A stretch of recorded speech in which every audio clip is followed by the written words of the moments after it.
São 2,5 milhões de entregas e você tem 32 reclamações em cima de 2,5 milhões entregas realizadas. Então, o senhor me desculpa, é porque a gente é tão bom que isso não era relevante.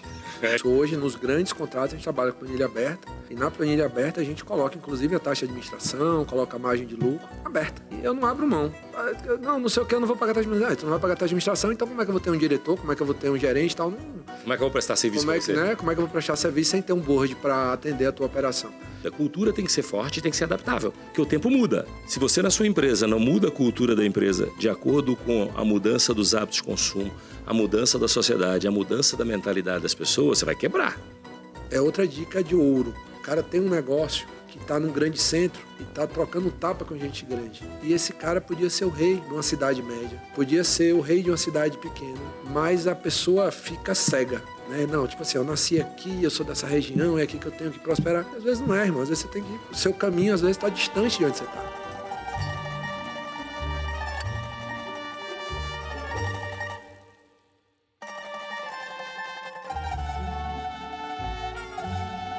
E aí, galera, bem-vindos a mais um Padrinho Podcast. Espero que vocês gostem do episódio de hoje.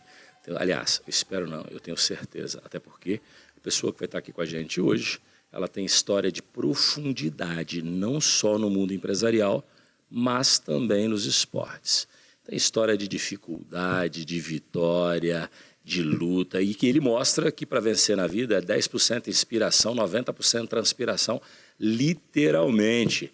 Mas antes da gente começar o próximo episódio, queria aqui lembrar vocês, se você quer ter segurança na sua jornada da vida, do nascimento à morte, lembrar do Grupo Bom Pastor Multiassistência.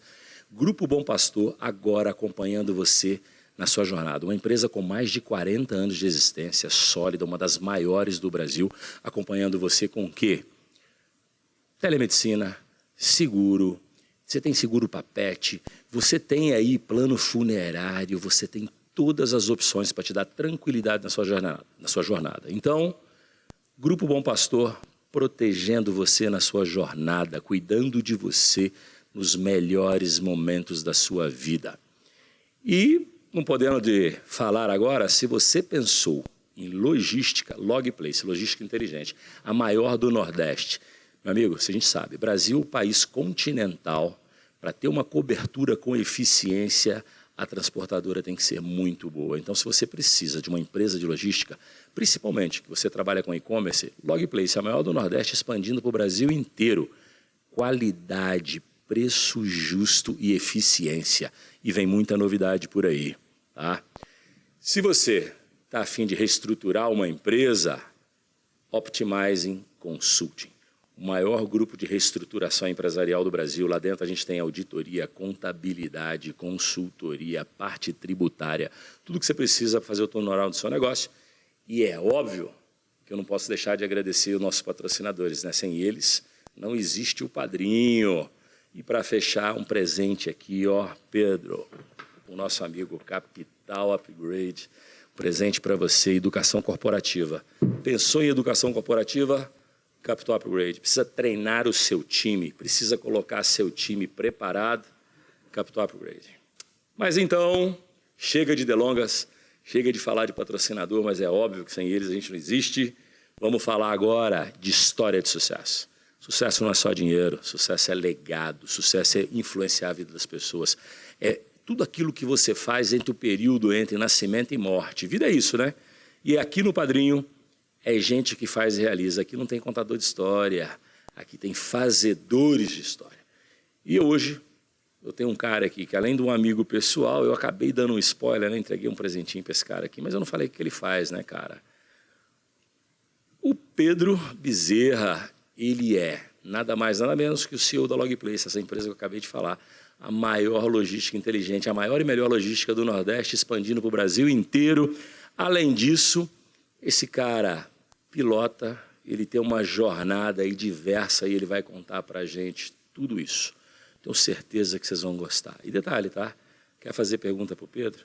Escreve aí, manda para a gente, que depois a gente caminha para ele, ele responde no próximo episódio. Ou então, sabe o que ele vai fazer? Ele vai gravar um vídeo respondendo a pergunta de vocês, nós vamos colocar lá no YouTube, vamos colocar lá no Instagram. A pergunta que vocês fizerem para o Pedro, ele vai gravar um videozinho, vai responder e a gente vai colocar aí. Então, tá aqui, ó, meu amigo Pedro Bezerra. Bem-vindo, meu camarada. Muito obrigado, Lázaro, pelo convite, né? E a benção padrinho. É isso aí, tamo junto. Estamos aqui. Galera, além de eu ter falado um pouquinho aí da Logplace, que é uma das... Aí, ó, cadê o logo dela? Vai passar ali daqui a pouco. É uma das patrocinadoras do Padrinho. Este cara, eu sou conselheiro da empresa dele. Então, ele está construindo um projeto incrível lá. Ele é o CEO da Logplace, é o cara que dirige e comanda a turma lá. E a gente começa aqui, Pedro, sempre com uma perguntinha básica, que você vai responder, vai levar o tempo que você quiser. Você pode começar pela vida pessoal, pela vida profissional. Me fala tudo o que você faz aí. É o seguinte, quem é Pedro Bezerra? Perfeito, Lázaro. Pedro Bezerra tem 48 anos de idade, né? Sou casado há quase 30 anos, tenho 3 filhos maravilhosos e digamos que nasci no meio das caixas, vamos brincar assim. Né? Fui inserido ali no trabalho ali aos 7 anos de idade, mas literalmente eu morei dentro da empresa de uma transportadora que era do meu pai, né? Então, meu pai, falecido já há mais de 10 anos, foi quem começou aí esse legado. A empresa dele teria hoje 60 anos de existência, o CNPJ dele. Né? Legal. Então, a gente veio dessa parte... Durar 60 anos no Brasil é uma coisa rara, né? Uma coisa rara, né? Ele chegou ali nos 40 e um pouquinho, né? Que foi raríssimo, né? Passar ali dos 30 já é muito difícil. Passar dos 5, Pedro. Passar dos 5 é difícil, mas passar dos 40 tem que ganhar um troféu. Eu acho assim, que a empresa que passasse de 40 anos tinha que pagar só a metade dos impostos. Porque ela fez... Ela já gerou de emprego. Ela fez muito. Ela desenvolveu a sociedade, que ela já gerou de riqueza. É isso aí. Porque é a minha opinião, tá, gente? O empreendedorismo é a mola mestra do social no planeta. Sem geração de emprego, a gente não desenvolve o ser humano, nem desenvolve a sociedade. É isso aí. Então, minha história começou aí há 48 anos, né? Nascido ali no meio das caixas, propriamente dito, e aos 7 anos ali eu fui inserido no trabalho, né? Comecei ali pelo depósito, fazendo entregas de pequenos volumes. Na época ali era uma Kombi, né? A gente chama de peru aqui no Sudeste, no Nordeste é Kombi mesmo. E fazia ali as entregas, né? E comecei ali um caminho, né? De um aprendizado, que foi dos 7 aos 12 anos, ali na parte operacional. Depois dos 12 anos, 13 anos, eu ingressei na parte administrativa, como office boy, e fui desenvolvendo, né? Naquele período, a empresa da família do meu pai vinha em franca expansão, então tinha muita área para você desenvolver.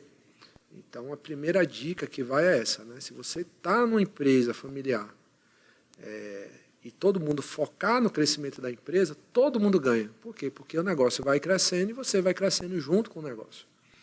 Então, ali foram surgindo oportunidades. E aos 16 anos de idade, eu virei diretor de empresa. Porra, muito maneiro. Né? Foi uma responsabilidade muito grande, porque eram áreas novas. Assim, eu virei diretor de logística, né? Isso a gente está falando há 32 anos atrás. Né? Logística era é um nome novo, um nome moderno, né? Naquela época, assim, era um nome bem diferenciado. E o que é que eu fiz? Eu peguei uma área que não existia e transformei aquela área na mola mestra da empresa, né? Que aí veio toda a parte de tecnologia, toda a parte de novos serviços, novos produtos, novos mercados, né? E a gente conseguiu, então, construir nosso espaço. Então, é empreender, né? Dentro de um empreendimento, digamos assim. Então, acho que aí é o início, né, do processo de ser empreendedor, de ser um gestor, de iniciar um trabalho. E eu comecei muito cedo, ali aos 16 anos de idade, já fazendo isso. Né? Eu tenho uma filosofia que eu penso o seguinte, para você que está aí, que você é empresário, não interessa se você é pequeno, médio ou grande empresário, e você tem família, sua empresa é familiar. A pergunta é, tu quer ter herdeiro ou sucessor? Se você quer ter herdeiro, é fácil. Larga seu filho fazendo o que ele quiser da vida, o dia que tu morrer, ele vai herdar sua empresa. Se ele quebrar a empresa, se ele vender, se ele fizer, o problema é dele. Agora, se você quer ter um sucessor, o primeiro passo é você desenvolver o ser humano envolvendo o filho o quanto antes nos negócios da empresa. Você tem que ter uma preparação. Ninguém vira sucessor da noite para o dia. Então, quanto mais cedo você envolve a família, você investe na capacitação, você faz um processo, um trabalho de sucessão, mais feliz você vai ser na jornada lá na frente. Porque é lei da vida. Se não preparar o filho, ele vai ser herdeiro. Se você preparar, ele vai ser um sucessor. Você se qualificou como sucessor. Exatamente. E eu acho que é o grande desafio. Por que é o grande desafio? Porque a gente vê as histórias das empresas familiares, e eu passei por isso e vi isso na pele ali, até 20 anos atrás, onde eu estava ainda na empresa da família, e obviamente que o principal ali, seja o patriarca, seja a matriarca, ela vai identificando as características de cada um dos filhos. Às vezes entra um genro, às vezes entra um primo, um sobrinho. Tem muitas empresas no Brasil são formadas famílias, né? E ela vai, grande maioria. E ela vai ali, ou seja, colocando cada um no seu lugar, de acordo com as suas aptidões e tal. O grande desafio é não fazer isso virar uma confusão, né? Acho que o grande desafio é entender que existe ali uma linha sucessória, que existe alguém que tem determinadas características, e não começar a ver uma disputa, porque se perde muito tempo. Se perde muito tempo. Em vez de você progredir, em vez de você fazer as coisas, você perde muito tempo tentando convencer, dialogar, impor ou ser imposto, e aí começa a formar grupos, né? Então, eu queria falar que ter vivido numa empresa que gerou uma sucessão e de uma empresa familiar, né, que no caso a minha, ela foi até 20 anos atrás, mais ou menos, né, depois de 20 anos ali, eu iniciei a minha história, a minha vida solo. Então, trabalhei na empresa do meu pai. Trabalhei na empresa do meu pai ali dos 7 anos, né, até ali os 40 até os 28 anos, perdão. E dos 28 anos em diante eu segui a minha história, né, entendendo ali os nichos de mercado, que ali foi uma escola para mim, mas eu comecei. Qual foi o primeiro emprego fora da empresa do pai? Então, Lázaro, eu não tive esse privilégio. Não tive esse privilégio, mas por uma questão de necessidade. A necessidade era tamanha, né, a dedicação e a atividade de transporte rodoviário de carga, ela exige muito. Depois que você terminou essa jornada com seu pai, qual foi o próximo trabalho que eu falo? Então, esse primeiro fora essa jornada. Perfeito. Então, assim, né, eu trabalhei ali, e ali a empresa do meu pai teve uma grande dificuldade, quem é do tempo vai lembrar, houve uma primeira variação muito brusca no preço do combustível. Depois da estabilidade do real, ali entre 2003 e 2005, mais ou menos, começou esse movimento, né? Ou seja, o diesel ele era menos de R$1, digamos assim, o litro do diesel. E a empresa, né, ela era muito constituída, e essa era a principal variável dela. O que aconteceu? Aconteceram algumas questões internas e externas, e ali houve digamos assim, não ágil, mas houve um aumento do diesel de maneira desproporcional em relação às outras despesas. Ou seja, o diesel que era 80 centavos passou a custar R$1,30, R$1,40, R$1,50 em questão de poucos meses, né? Então, aquilo ali, numa economia estável, o Brasil estava experimentando ali os primeiros anos de economia estável. Você, no caso lá, tinha empresas que você precisava de 30%, 40% de reajuste para poder reorganizar esse fluxo. E aí o cliente não entendia. Falou, poxa, como é que a gente vai dar 40% de aumento, 30% de aumento, numa época de economia estável, onde a moeda é real, onde os números, né? Eu digo, gente, o número aí ele é um número que comporta tudo, mas o diesel ele tem realmente, no nosso caso, um peso muito grande.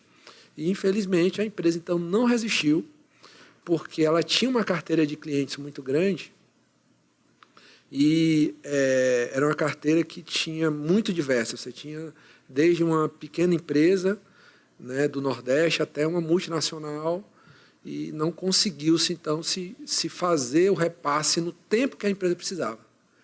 Então, eu falo para todo empresário que tem que prezar muito pelo preço. Tem que prezar muito. Por quê? Porque é 1 mês, 2 meses você perder seu negócio. Então, ali foram 40 anos que foram de ladeira abaixo por causa de 3 meses. E aquele negócio, não, que vai dar, não dá, gente. Por causa de uma força externa. Caixa... Quer dizer, né, assim, a empresa de 40 anos... Por causa de uma aumenta brusca, mais ou menos de 80 centavos a 1,30 no preço do diesel, que você está falando em 50 centavos, é quase dobrou. Isso aí. Você está falando em 60% de aumento.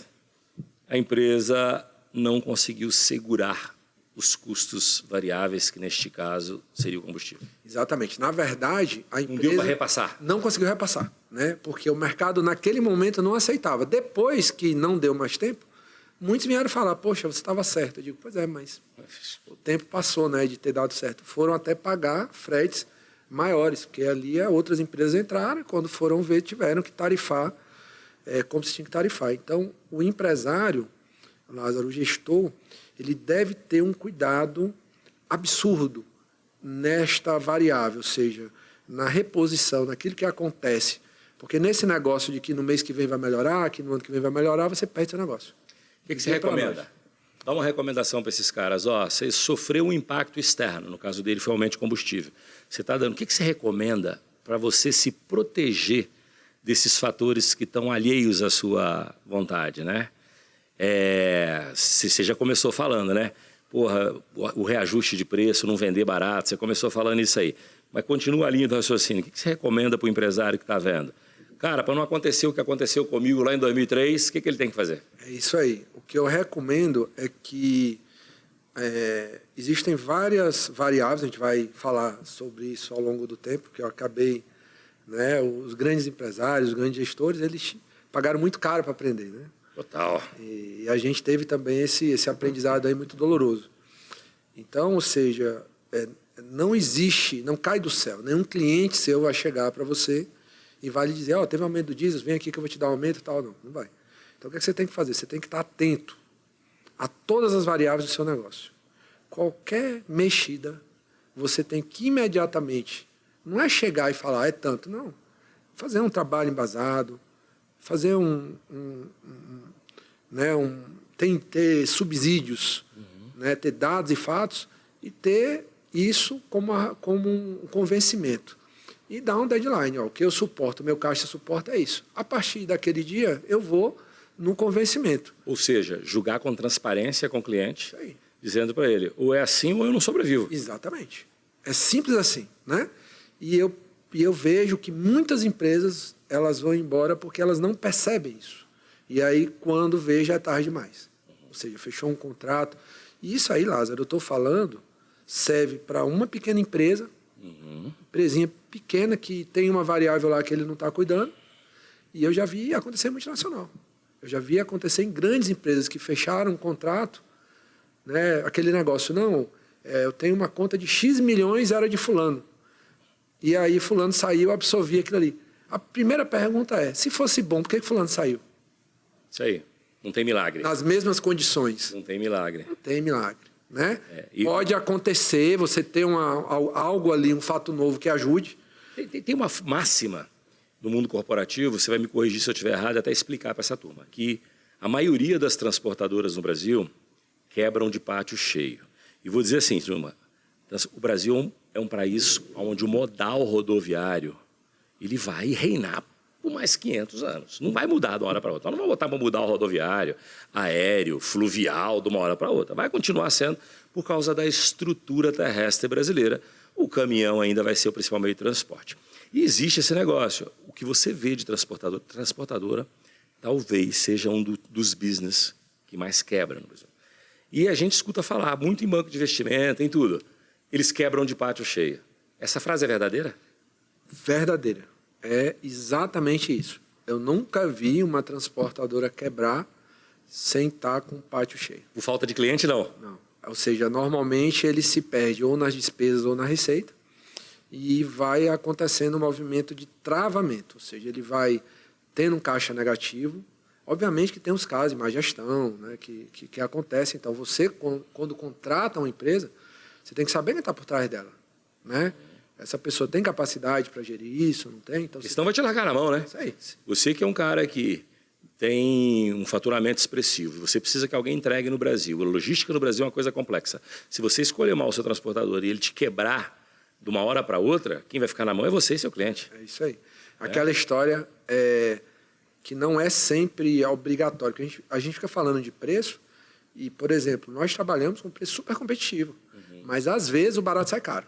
Exato. Às vezes o barato sai caro. Você economiza... Muitas vezes. Eu acho que esse é um grande desafio. Então, de fato, as transportadoras fecham normalmente com o depósito cheio. Eu já vi cenas muito tristes, né? Inclusive de saque, porque os fornecedores já passaram por aquilo, e, enfim, travamento, o caminhão atravessado. Eu já vi cenas tristes, né, acontecendo, justamente porque a coisa chega no nível e aí não tem mais solução, e aí acontece isso aí, né? Então, é fato, é verdade. Recomendação, então, é o seguinte: antes de pegar uma carga, veja se você tem capacidade de entregar com saúde financeira, com qualidade. É isso. É isso. Tem que ser o ideal, né? O nome parceria é justamente isso. É quando é bom para os dois. Então, o fornecedor tem que ter o nível de serviço que ele almeja atendido, com o preço que ele pode pagar, e quem está fazendo o serviço tem que conseguir executar dentro daquilo que foi combinado, né? Prezando a sua margem, o seu caixa. Eu acho, você me comentou uma vez, e seria, não sei se você vai querer falar, né? Mas você falou: Lázaro, eu sou empresa transparente. Eu trabalho com o plano aberto. Eu chego para o meu fornecedor e falo para ele que o meu custo é esse, minha situação é essa, e eu não tenho como te atender diferente disso. É isso que você faz? Exatamente isso. Hoje, nos grandes contratos, a gente trabalha com planilha aberta, e na planilha aberta a gente coloca, inclusive, a taxa de administração, coloca a margem de lucro aberta. E eu não abro mão.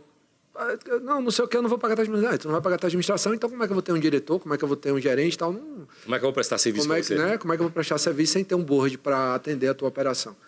Então, ou seja, é lógico que tudo isso existem limitações, tetos, né, que você tem que respeitar. Não é que você vai determinar. Claro. Existem os números que o mercado absorve, né? Mas hoje eu trabalho muitos contratos com planilha aberta e o cliente pode ir lá para dentro auditar, que ali a gente não está inventando, a gente está falando exatamente o que é, né?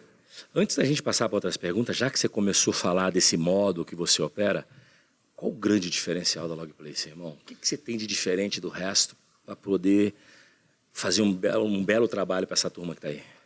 Perfeito. Lázaro, a Logplace, ela é hoje um dos top 5 aí, operadores da logística de e-commerce, né? Seja operando para os varejistas, né? Seja operando para as indústrias. Hoje, o maior negócio da Logplace é a indústria. Então, o que esse mercado busca? Esse mercado hoje ele busca uma condição comercial competitiva. Ele busca uma qualidade de entrega cada dia melhor, né? Por exemplo, tem operações hoje que eu faço que a gente chama de D0, que é uma loucura há anos atrás se falar de D0. O que é D0? É você retirar a carga num CD do cara e entregar no mesmo dia, né? E a gente tem D0 interestadual. Ou seja, eu tenho operações hoje que eu tenho que coletar num estado... Entregar no outro no mesmo dia? Entregar no outro mesmo dia. Né? Então, você tem que fazer a coleta, encher a carreta, fazer a transferência, fazer a passagem para o posto fiscal, descarregar a carreta e fazer a entrega. Então, a cada dia que passa, né, a gente está falando em D0, daqui a pouco a gente vai estar falando em horas, né? Então, esse é um caminho que a Logplace vem trilhando. Então, a Logplace, o que ela é nesse processo?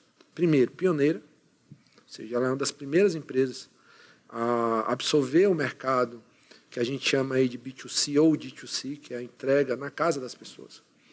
Focada nos volumes, que são volumes que se usa em caminhão. Ou seja, então a gente chama de médio rodo e rodo pesado. Por que isso? Porque existem as empresas que entregam os flyers, as caixinhas... Os couriers ali da vida. Os couriers e tal, que não é o nosso business. Então a gente não faz a entrega do fracionado. A gente faz ele mixado com o pesado, né? E agora a gente lançou um produto do courier, mas só para médio e alto valor agregado, que vai rodar aí a partir de 25. Então, tipo assim, um óculos, um tênis, um valor agregado maior. Por quê? Porque existe aí um gap nas empresas de courier para operar com esse segmento. Então, por exemplo, entrega de celular, entrega de notebook, entrega de tablet.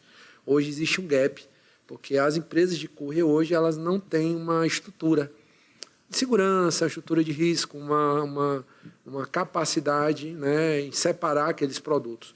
Então, a gente está, né, em função da necessidade do mercado, fez um estudo e entendeu que é um espaço a ser preenchido, e a gente está, então, em 25, entrando forte aí nesse segmento, mas focado no médio e no grande risco. Mas o principal que a Logplace tem de diferente, Lázaro, é, sem dúvida nenhuma, o que não é o commodity. Então, vamos lá. Ter um galpão. Qualquer um pode ter um galpão. Alugou, está pronto. Alugou um galpão. Comprou, está pronto. Um galpão. Caminhão. Então, você pode ter o caminhão no mesmo padrão dos outros. Ou seja, basta ir lá, comprar, financiar, resolver, agregar, fazer. O que muda? Muda a gestão.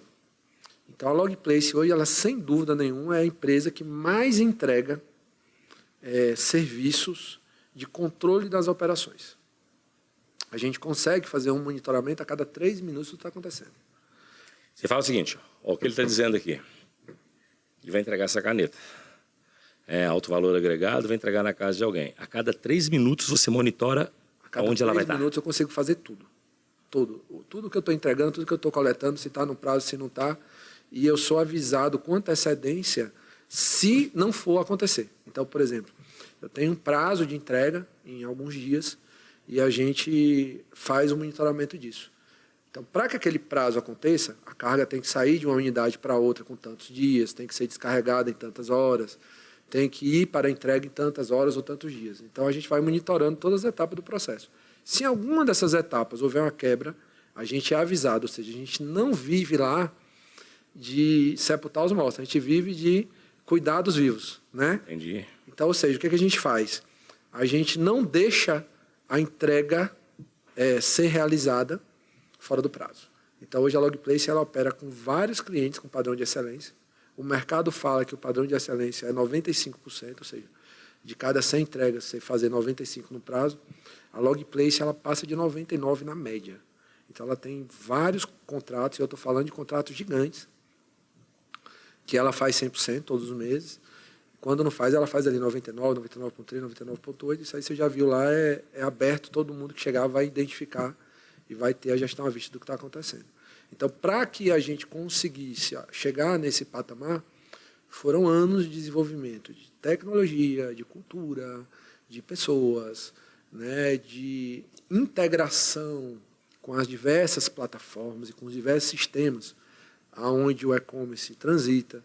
Então, seja ela com o fornecedor, seja ela com a pessoa que vai fazer a entrega, né? Então, hoje eu tenho uma história que é muito normal. Você fala, o transportador disse que o caminhão quebrou, né? Aquela história, não fez a entrega, o caminhão quebrou. Não sei o quê, conta uma história bonita. É o que eu falo o seguinte, o que eu tenho a ver com isso? Se o caminhão quebrou, o caminhão é seu, não é meu? Era o meu produto. É isso aí. Entregue. Então, na Logplace, o que a gente faz? A gente vai para a entrega no prazo. Se o cliente não está na casa dele, a gente tem tudo documentado, foto, vídeo, imagem, nome da pessoa que estava lá. Por quê? Porque aí você acalma o coração de todo mundo. Não fui fazer entrega do senhor agora. Não tinha ninguém na sua casa. Tentamos o contato, está aqui o print das ligações que a gente fez, ninguém atendeu, está aqui a mensagem que a gente mandou, ninguém deu retorno. Então, às vezes, o cliente ele vem né, em cima da questão, mas a gente é tão robusto no que a gente tem de dados que a pessoa até recua. Então você me desculpa, não sabia, tal, né? Porque normalmente eu não recebi, venceu o prazo, o que é que eu vou fazer? Culpa da empresa, eu vou para cima. No nosso caso, a gente já está ali preparado. Tanto é, Lázaro, que aconteceu uma coisa muito engraçada, eu vou te contar a história. Cheguei um belo dia numa reunião, estava para ser fechado o negócio, era a última rodada, era um negócio médio porte. E o diretor da empresa falou, olha, infelizmente a gente não vai trabalhar com vocês, porque a política da nossa empresa não permite a empresa que está no ranking do Reclame Aqui de vocês.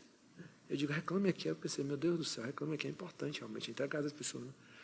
Aí ele falou, então, a gente fez um levantamento aqui e vocês não respondem o Reclame Aqui. Eu digo, meu Deus, eu esqueci disso. Um negócio tão importante, né? E eu deixei de lado. Hoje em dia é um termômetro, né? Não cuidei. Aí eu digo, sim, mas na hora eu não sabia o que fazer, eu digo, pô, perdi um negócio. Aí eu me diz uma coisa aí, quantas reclamações a gente está falando? Ele, então, tem 32 reclamações não respondidas. Aí eu digo, graças a Deus. Aí eu digo, consegui ali escapar, né? Aí ele falou, não, mas você está achando bom? Eu digo, não, estou achando bom, porque a gente faz 200 mil entregas por mês. 200 mil entregas por mês. São 32 não reclamou, está dentro dos 99% mole. São 2,5 milhões de entregas e você tem 32 reclamações em cima de 2,5 milhões entregas realizadas. Né? Então, o senhor me desculpa, porque a gente é tão bom que isso não era relevante. É isso aí. Dentro do negócio. O que aconteceu depois da reunião? Criamos uma área lá. Hoje a gente já está já no penúltimo selo, né? Já está no selo de excelência, mas está no penúltimo. E na virada do ano a gente deve alcançar o melhor selo do Reclame Aqui. Mas é uma brincadeira. Eu sempre falo, pessoal, não quer que o telefone toque? É fácil. Faz a entrega no prazo. Exatamente. Faz a entrega no prazo, que não precisa ter uma estrutura. Ninguém nunca vai te ligar para te dar parabéns porque a caixa chegou no prazo. Isso aí. Nunca. Agora, se chegar atrasada, vai. Isso aí.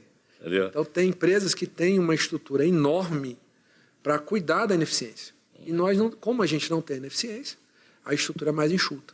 Então, você cria um movimento positivo, né, onde você tem qualidade de serviço, cultura de pessoas, crescimento da empresa, crescimento das pessoas, crescimento da carteira de clientes. A Logplace, Lázaro, não tem um ex-cliente. É isso aí. Não tem uma empresa para dizer, trabalhei com a Logplace, não trabalho mais. Não tem um ex-cliente. A Logplace, cada ano que passa, ela faz o quê? Ela faz um estudo de mercado, busca uma nova carteira e faz um trabalho muito agressivo comercialmente para conquistar um share relevante daquela carteira. Então, se eu falar alguns shares aqui, é coisa de louco, né? Tem segmentos aí que a gente passa de 80%. Ou seja, de tudo que é vendido pela internet, de um determinado produto, para o Nordeste, 80% está na nossa malha. Só 20% é dividido entre os concorrentes. Então, quando você chega nesse patamar, é porque realmente você fez um dever de casa legal. Isso aí, Lázaro, eu acho que é outra dica muito importante. Tem muita gente, até mesmo no transporte, mas em vários outros segmentos, que está perdido, não sabe ainda para onde é que vai. Fica ali, vou para cá, vou para lá e tal. E assim, eu, no ano passado, abri mão de um negócio gigantesco. Isso aí foi os cabelos brancos. Se não tivesse os cabelos brancos, eu teria embarcado e teria me dado mal.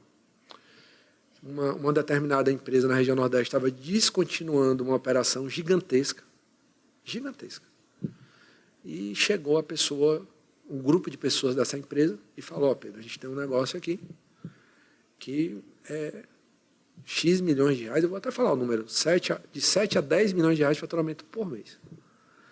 E esse negócio é a tua cara, tu tá aí e tal, só tirar lá para o lugar aqui e tal, dá tudo certo. Aí eu olhei e eu digo, gente, eu vou dar uma resposta para vocês, que é, não dá. Os caras, como assim, Pedro, você não quer 10 milhões de reais? Eu não quero. Por quê? Porque isso é veneno para o meu negócio. Eu faço entrega na casa das pessoas, nos bairros e tal. Aí eu vou pegar e vou misturar com entrega em calçadão, entrega em shopping. Ou seja, eu vou quebrar a minha empresa. Eu vou pegar meu negócio e eu vou desvirtuar o meu negócio. E aí a tendência é o quê? Eu vou perder os clientes que eu tenho e vou deixar de fazer um bom trabalho para esses novos clientes. Dizer não também é estratégico. Dizer não. E hoje eu acho que é o grande momento e a grande dificuldade do gestor é aprender a dizer não. Aprender a dizer não para cliente de uma maneira elegante, não é dizer não ofensivo, é um não pautado em dados, em fatos, em argumentos bem sólidos. É dizer não, às vezes, para um funcionário, dizer não, às vezes, para um fornecedor. É saber dizer não porque você está ali prezando um algo maior, que é a saúde da sua empresa. Então, retomando aqui, o que acontece? Muito empresário, em vários segmentos, ainda está muito perdido, não sabe para onde vai. E, para mim, o divisor de águas foi quando eu entendi o que é posicionamento. Eu estava fazendo um curso, numa faculdade renomada, e entrou o professor e falou muito sobre posicionamento. Teve um exemplo que, para mim, foi marcante, que é o exemplo daquela fábrica de pão que chama Wickbold. E ali estava começando, naquela época ninguém tinha um pão integral, era só 1 ou 2 marcas que tinha, mas era um negócio ruim pra caramba, Você comia aquele pão integral, parecia que estava comendo uma palha. E o pessoal se posicionou, começou a fazer uns produtos diferentes, com uma qualidade maior, e eu digo, entendi, é esse o caminho, Porque imagina, o cara na fábrica de pão, como é que ele vai concorrer com a Puma, com aqueles gigantes que existiam? O cara conseguiu, e hoje é uma potência. Então, eu entendi posicionamento. Então, o que é que eu fiz? Eu me posicionei em um determinado segmento, que hoje são 4 ou 5, não são 20, tá? São hoje 4 ou 5 negócios. e me posicionei em uma região onde existia uma carência do serviço que eu sabia prestar. Então, é outra dica de ouro. Às vezes, o cara tem um negócio que está num grande centro e está trocando tapa com gente grande. E esse cara podia ser o rei de uma cidade média, podia ser o rei de uma cidade pequena, mas a pessoa fica cega. Né? Não, tipo assim, eu nasci aqui, eu sou dessa região, é aqui que eu tenho que prosperar. E às vezes não é, irmão. Às vezes você tem que... O seu caminho, às vezes, está distante de onde você está. Né? Hoje você pega os grandes empresários, por exemplo, do agro. Muita gente saiu do Rio Grande do Sul, lá da comodidade, da sua terra e tal, foi para o meio do centro-oeste, para o meio do norte, para o Piauí, para o interior da Bahia, e hoje são aí gigantes. Né? Por quê? Porque tiveram a coragem. Então, esse é um exemplo de posicionamento regional, de região, de buscar uma região. Né? Então, ou seja, você vai hoje, por exemplo, sei lá, seja o que for, uma coisa simples, você é um médico, por exemplo. Então, você é um médico em São Paulo, você é mais um médico em São Paulo. Agora, você é um médico numa cidade de 10 mil habitantes.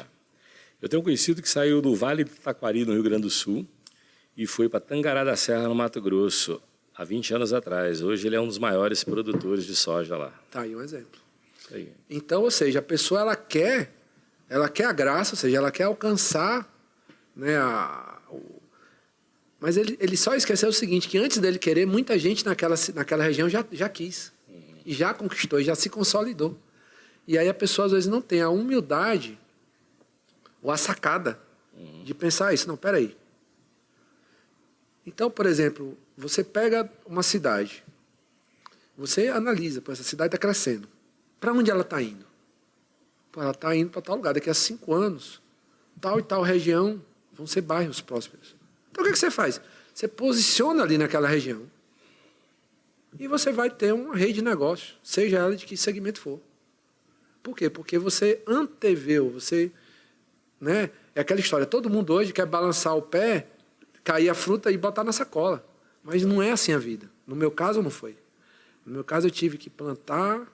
Semear, regar, ficar ali cuidando e tal, né? Demorou anos para cair a primeira fruta. Você falou muito de eficiência. E aí a gente não pode falar de eficiência sem falar de gente.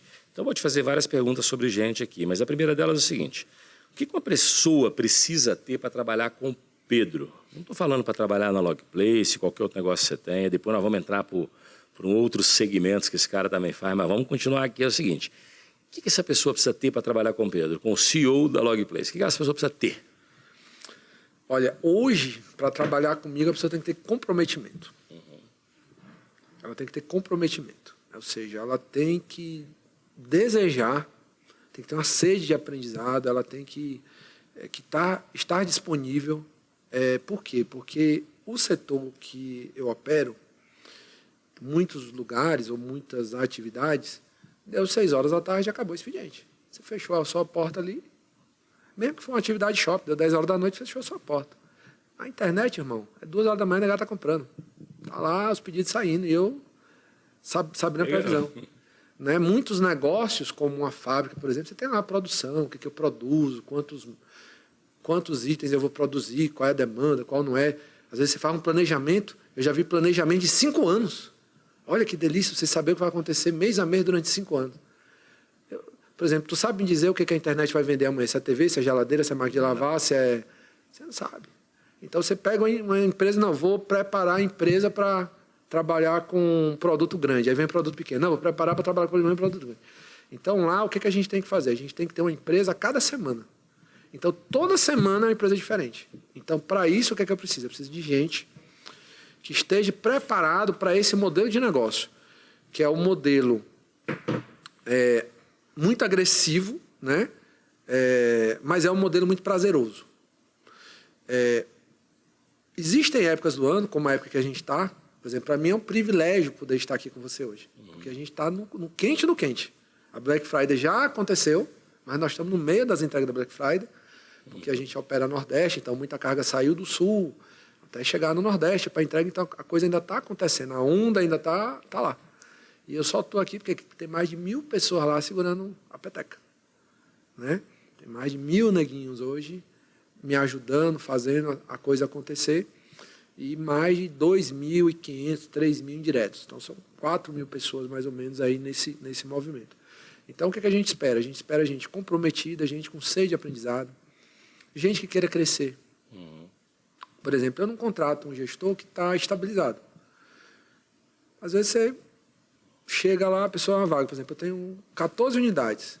Aí a pessoa chega, não, é que eu veja bem, eu estou aqui, mas a minha família aqui, que eu tenho uma casa aqui, que a minha mulher trabalha aqui e tal. Eu digo assim, então, você só tem a opção para morar nessa cidade aqui. Ele só nessa cidade. Cara, eu tenho 14. Aí chega outro, ó, onde só está âncora, eu estou indo. Então, disponibilidade, comprometimento, né? Por quê? Porque como é que eu vou almejar ser o operador da minha maior unidade se eu não operei a menor? Não vai ter condições. Não vai ter condições. Então, ou seja, você tem que começar, e é aquilo que eu falei, né? Às vezes tem que começar, por exemplo, tem um rapaz agora, que é uma pessoa que se destacou numa determinada área da empresa, e a gente abriu uma unidade em Jundiaí. E ele era de São Paulo. Então, ele chega a ver o babando, né? Chegou a hora da promoção e tal.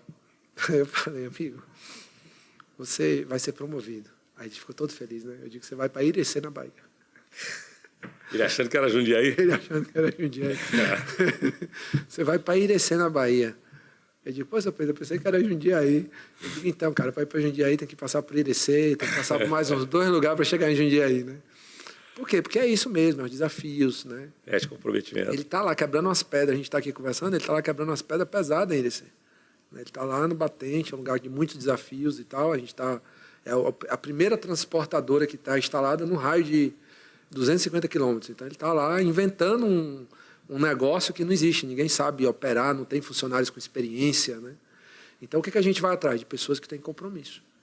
Vai contratar aquelas pessoas que querem ter compromisso, que são pessoas honestas. Por quê? Porque você vai criando uma estrutura, vai criando um padrão, rapidamente você entende os desvios. Poxa, por que para entregar naquela região é X e naquela outra é Y, se é a mesma distância? Então, você já tem a receita do bolo. Então, não adianta a pessoa achar que é mais inteligente. Total. Então, você já cria, já vai, né, se organizando. Então, hoje, o carro-chefe aí, ou seja, o principal é realmente o comprometimento a essa disponibilidade, principalmente se você está buscando seu gestor. E hoje, 80% dos nossos gestores são pratas da casa. Então, muito orgulho de muitos deles que entraram como jovem aprendiz. Muitos, não é um nem dois, são vários. Então, em funções lá muito importantes da empresa hoje, né?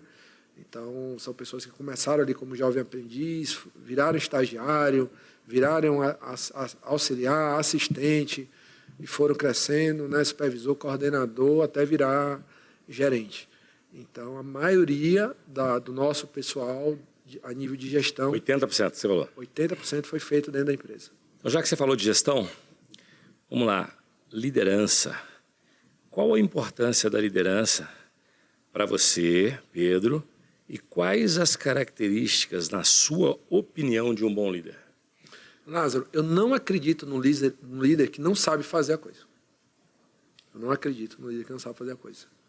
E o exemplo está aí.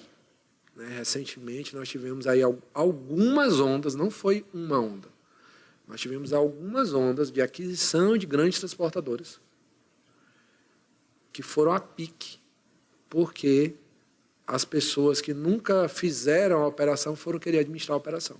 Empresas saudáveis, empresas que tinham 30, 20, 40 anos de história, empresas consolidadas, empresas com carteira de cliente maravilhosa, com um grupo de funcionários comprometidos, e foram fechadas.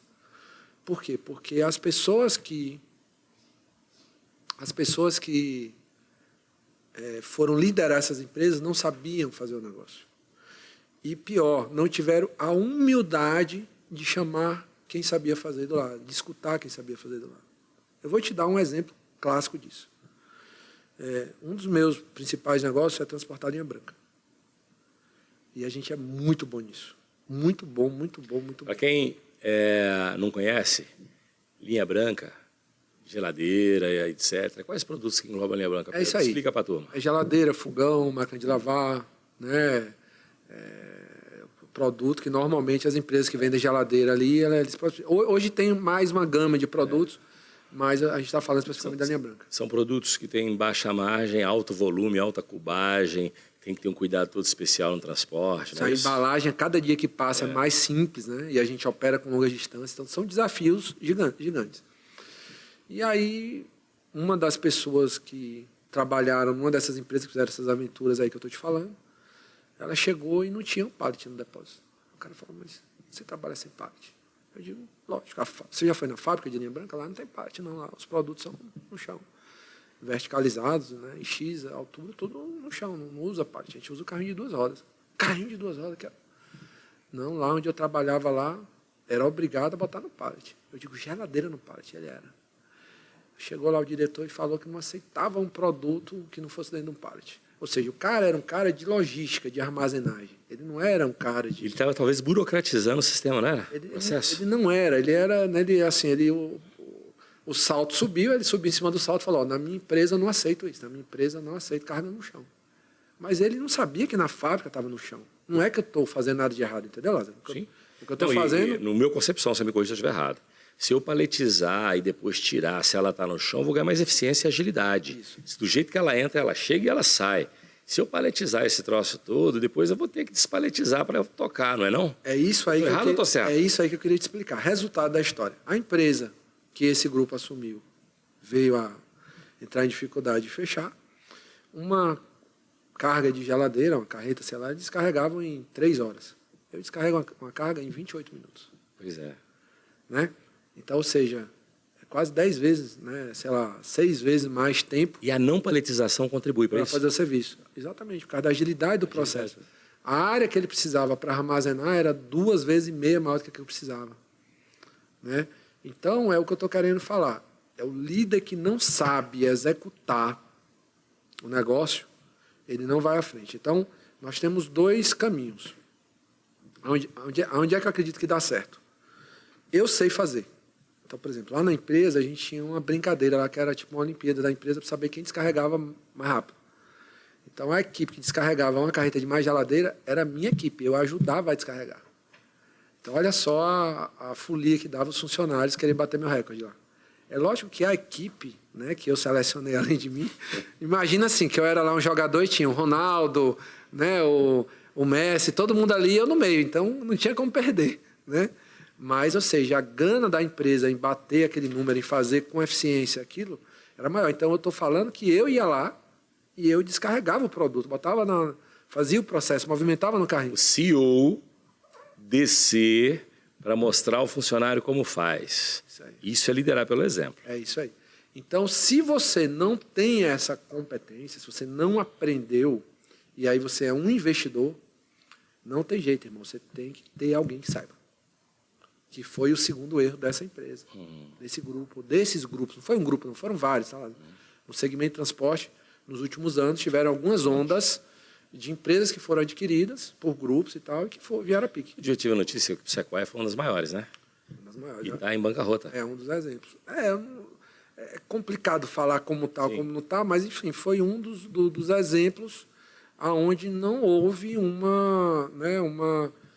digamos, o processo veio ao contrário, né? Era para crescer e desenvolver e comprou novas empresas e fechou as empresas depois. Então, é um dos exemplos que está aí posto e que é público, né? Estou aqui falando... Sim, nada de segredo. Estou aqui contando nenhum segredo. Mas, enfim, o que acontece? Então, se você não sabe executar, né, você tem que ter um grupo de pessoas que saiba executar. E aí você lidera esse grupo de pessoas.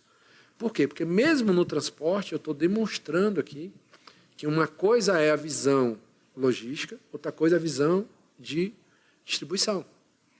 Então, às vezes, eu entendo tudo de transporte. Não, você entende tudo de logística. Mas você não entende tudo de distribuição. Agora mesmo, eu estou num projeto gigante de logística, que não é o nosso negócio principal. E estou tendo que aprender muito de logística. Agora eu trouxe um time que sabe de logística. E tem humildade para escutar e para aprender.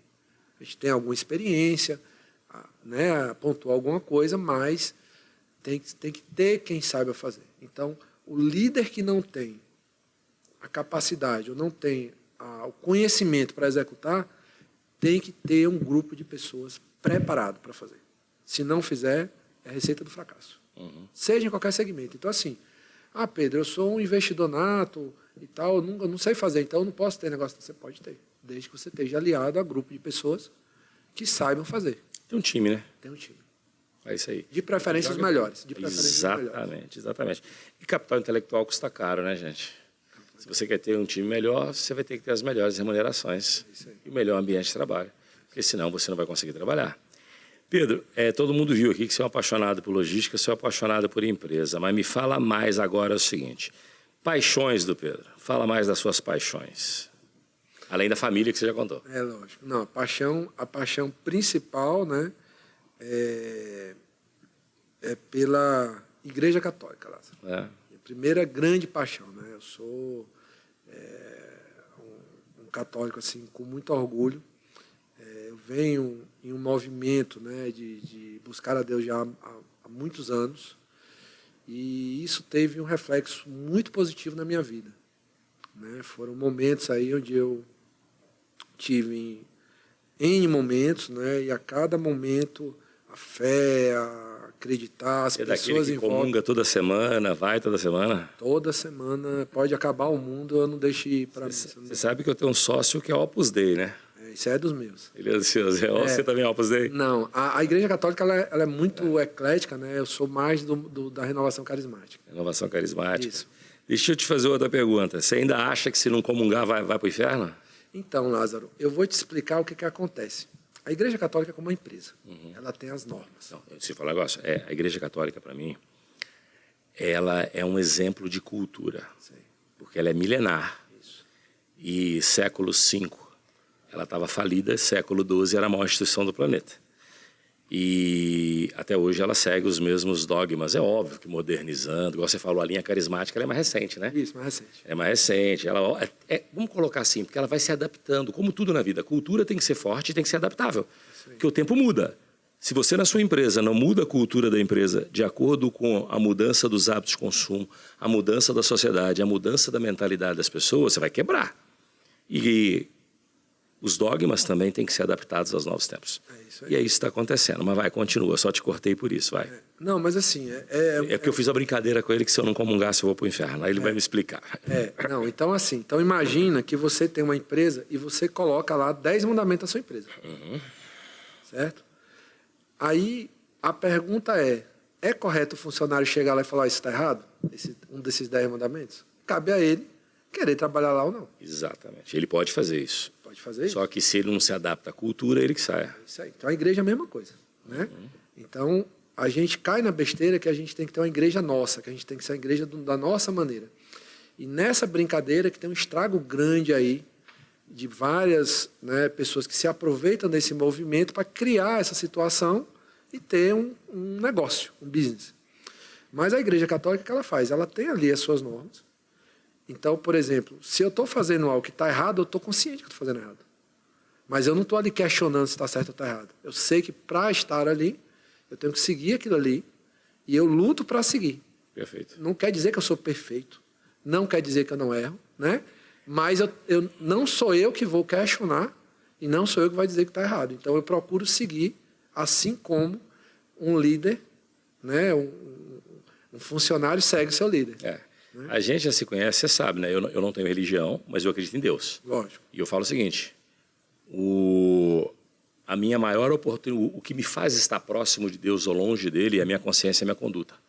Se eu tenho uma boa consciência e uma boa conduta, eu estou mais próximo de Deus. Se eu tenho uma má conduta, uma consciência ruim, ou seja, porque consciência também hoje em dia é igual ética, né? Cada um tem a sua e o cara faz merda, mas fala que está com a consciência tranquila. É uma merda isso, né? Literalmente. Mas eu falo o seguinte, a minha consciência e a minha conduta, na minha concepção, é o que me faz estar mais próximo ou menos próximo. É isso aí. Entendeu? Porque como um bom historiador, eu estudei dogmas e eu acabei criando os meus ante alguns dogmas. Mas eu respeito todo tipo de religião. Porque vou te falar uma coisa aqui, que eu falo muito com os meus filhos. Eu estimulo meus filhos a serem religiosos. Hoje eu tenho aqui, porra, Davi e a Fê aqui, ó, jovens, 22, né? 23, Fê, 21. Cara, em vez deles irem para a balada, eles vão para a igreja. Eles pertencem. Qual a igreja de vocês mesmo? Verdade e vida, né? Que vocês pertencem. Rezem para mim sempre, tá? Por favor. É que assim, eu falo de vez em quando, Lázaro, mas pô, você não tem religião, você está pedindo para rezar, a oração nunca é de menos, nunca é de mais. É isso aí, eu gosto disso. E assim, eu tenho minha fé, acredito muito em Deus, porque é o seguinte, quanto mais inteligência, mais próximo de Deus tu tá. Quanto menos inteligência, mais distante. Sabe por quê? Porque tem um monte de coisa que a capacidade cognitiva nossa, intelectual, não explica. E tem que ter alguém por trás disso. A verdade, Lázaro, é que toda religião, ela tem ela tem um cerne, né? Ela tem algo assim. Ela serve para domesticar o homem na face da terra. Eu ia chegar a isso. A religião, ela serve para domesticar o homem na face da terra. Um homem sem fé é bicho. Qual é o problema? O problema é que você trabalha em cima das pessoas que estão ali naquela religião. E, na verdade, né, é lógico que, como tudo, a própria igreja errou muito, né? E assumiu isso. Não, né? Vamos dizer, eu vou falar o seguinte. Não é a igreja qual se ela que errou. São os seres humanos que estavam no comando das religiões. Eu não gosto do dogma por causa das pessoas que comandam. Isso aí. O cerne sempre está no ser humano. E qualquer ser humano que esteja sentado na cadeira do papa, do bispo, do pastor, do evangelicista, lá, ele é humano igual a gente. É isso aí. E eles não são mais santos do que eu. É isso aí. Então, ou seja, não quer dizer, e eu já tive esse problema, né, que eu queria dar uma organizada nisso, que é o seguinte, quando você vamos brincar assim, recém-convertido, quando você entra na igreja de cabeça e tal, então você acha que você tem que viver em todo aquele mundo. Então eu só queria contratar a gente da igreja e tal. Não é. Tomei na cabeça. Né? Escutou? Só quer contratar a gente da igreja. Tomou na cabeça. Eu também concordo com ele, tá? É isso aí. Concordo com ele. Então, assim, ao mesmo tempo, tem pessoas maravilhosas. Exatamente. Então, ou seja, tem que ter um processo normal como os demais. Então, hoje, por exemplo, nós não temos nenhuma restrição com relação a nenhum tipo de religião. A gente acolhe todos, religião, né, estilo de vida e tal. Mas, então, ou seja, na empresa o que vale é a entrega, né? Entrega e o caráter, né? Isso aí. Mas, ou caráter seja... não tem nada a ver com a religião. Isso. Mas a entrega eu também acho. O resultado, né? Pelo comprometimento. Isso aí. Então, ou seja, às vezes um valor ajuda o outro e forma uma pessoa, né? Um profissional melhor, digamos assim, né? Como eu também acredito que não existe profissional bom sem determinação. É isso aí. Se o cara não cuida da vida dele, ele não vai cuidar da minha empresa. É isso aí. Isso é fato. Isso aí. É um conjunto, né? Não tem aquele negócio, não, mas o que é? Eu sou só bom no meu trabalho de 8 a 18. Depois eu sou todo avacalhado. Eu sou alcoólatra, eu sou dependente químico, eu bato na mulher, eu agrido meus filhos, mas eu sou bom profissional. Que cara é esse? Não dá. Tem que ter um equilíbrio. Não existe. Na minha opinião, não existe. Se o cara faz isso tudo, ele não vai trabalhar para mim. Então, para finalizar, Lázaro, esse tema, que é um tema polêmico, né? É, bastante. Mas eu não tenho como deixar de falar, porque ele faz parte de mim. Por exemplo, nas nossas empresas, em todas as filiais tem missa. É isso aí. Né? Existe esse movimento, não é obrigatório, obviamente, Claro. vai quem quer, assim como, né, tem cursos e tal, é uma coisa normal, mas a gente motiva e é uma coisa que tem dado muito certo, né? Essa união aí, fé-trabalho, no nosso caso, tem dado super certo. Então a gente não tem medo de professar nossa fé, então você chega lá na empresa, você tem um crucifixo, você tem a Bíblia, você tem imagens. E é isso aí, é tranquilo e não é nada força, nem é nada... Então, assim, eu acredito muito no equilíbrio. Eu acho que essa é a palavra-chave. Eu estimulo meus filhos, né, a terem a religião e tal, e de vez em quando um deles falou assim, papai, mas você não vai na igreja? Falei assim, filhinho, mas você tem que ir. Isso aqui, a igreja do papai é o travesseiro dele, a consciência dele, o momento de solidão dele com Deus. Agora, um jovem, ele tem que escolher o caminho. O papai já escolheu o dele. E até você escolher seu caminho... você tem que provar os caminhos do bem. E a religião é um dos caminhos do bem. É isso aí. Então, você tem que incentivar. É muito bacana. Então, esse é o primeiro, né? Onde eu tenho aí N histórias para contar, mas, enfim, foi algo que me sustentou, que nos momentos mais difíceis... E aí eu vou dar uma dica de ouro. Eu já passei, Lázaro, em momentos muito difíceis da minha vida. Tem uma brincadeira que eu faço assim, que eu já devia estar em banco de sangue. Né? E nos momentos mais difíceis... Foi ali, no banco da igreja, olhando para o sacrário, que eu me acalmei, que eu tive ali a paz que eu precisava. São os barulhos, Isso. Os efeitos colaterais do mundo empresarial. Exatamente. Então, eu acredito muito nesse poder, né, na minha fé e nesse poder. Fé. E eu brinco, que não é uma brincadeira, é algo muito sério, mas, assim, estar diante de Deus ali, ou em um lugar santo, ou um lugar onde tem ali uma presença de Deus... Ali é como uma radioterapia. Ou seja, você está ali, eu hoje diante do sacrário, quando eu estou ali próximo, né, eu não estou absorvendo nada, mas existe algo que está me transformando a cada dia. Assim como você falou, não deixa de ir à missa aos domingos, ou seja, receber a Eucaristia para mim é como a quimioterapia, você está experimentando. Processo de alimentação. É isso aí. Então você tem os dois, você tem, né, a presença e você tem a receber, né, algo ali físico. Então acredito muito nisso e motivo. Agora, não é isso, não é só isso. Ou seja, não adianta, eu não estou falando aqui, não, está tudo ruim, eu vou lá para a igreja passar o dia lá. Não, não é isso. Você tem que ir lá, acalmar o seu barulho e sair de lá igual um leão resolvendo as coisas. Exato. Porque a fé sem ação é nada. Nada. A fé sem ação é nada. A fé sem ação é igual o sonho sem ação. É isso aí. É a bengala do incompetente. É nada. É nada, você tem que... É isso aí. Agora, uma ação com fé é muito forte. Concordo. Né? Porque tem algo natural e algo sobrenatural trabalhando ali naquele próprio. Então, isso é uma coisa real, né? Então, essa é a minha primeira grande paixão. Depois, obviamente, vem a família. E aí, em seguida, vem trabalho e, por fim, né, as atividades extra-trabalho, por exemplo, como o automobilismo, que eu venho me dedicando aí há um certo tempo. Né? Automobilismo, Pedro, vamos contar. Primeiro você conta a sua história no automobilismo. Esse cara acabou de vencer um de campeonato aí, né? Isso, a gente ganhou 2 etapas da GT Series, né, correndo na categoria GT4. GT Series é a Mercedes AMG GT Series, é isso? GT4. GT4. Isso, exatamente. É um modelo de carro, né, que é uma categoria mundial, né? Então você tem ali um regulamento e aquele carro, ele está então dentro daquele regulamento para ser um GT4 e tem o GT3, que é um carro mais potente, né? Que dá até uma confusão quando você vai lá na corrida, porque tem o GT3 chega na frente do GT4, mas na verdade a gente não está... A gente está numa mesma corrida, mas são categorias distintas. Um compete GT3 com GT3, GT4 com GT4. É isso aí. Está todo mundo junto, mas são categorias... Cronometra o tempo, né? Aí no final é o seguinte, tempo de GT4 com GT4, tempo de GT3 com GT3, é isso? É isso aí. Tempo, quem chegou na frente e tal, e aí você tem... Vamos lá, vamos falar um pouquinho de automobilismo agora. Quem acompanhou aí o Padrinho estava lá no carro do Pedro, aquele cara que subiu no pódio é esse cara aqui, entendeu? Você vai falar um pouquinho como você entrou. Quero que você explique a diferença do GT3 para o GT4. Quero que você fale o seguinte aqui. O cara ele quer entrar nesse mundo, o que ele tem que fazer? O Padrinho está lá patrocinando o Pedro na corrida dele. Eu quero patrocinar. O que ele vai fazer também para patrocinar o Pedro? Vamos entrar no mundo do automobilismo. E outra coisa principal que não pode deixar. O que você leva do automobilismo para dentro da empresa? Ótimo. Mas você quer começar por onde? Então, vamos começar como vocês estão. Vamos começar pelo começo, né? Vamos, começa aí.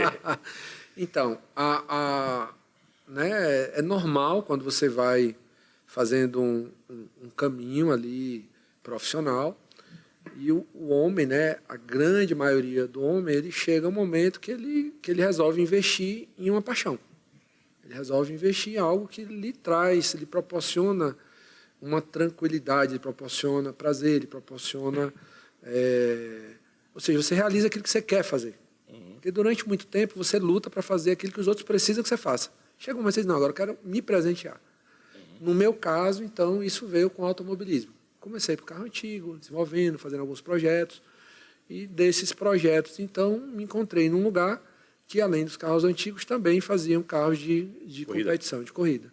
Fui convidado, então, para fazer um track day, ou seja, para entrar no carro de corrida e dar algumas voltas no circuito. E aí foi paixão imediata, né? Diga, é isso aqui que eu quero. A pessoa lá, que é um preparador muito famoso, ele olhou para mim e falou, rapaz, você leva jeito.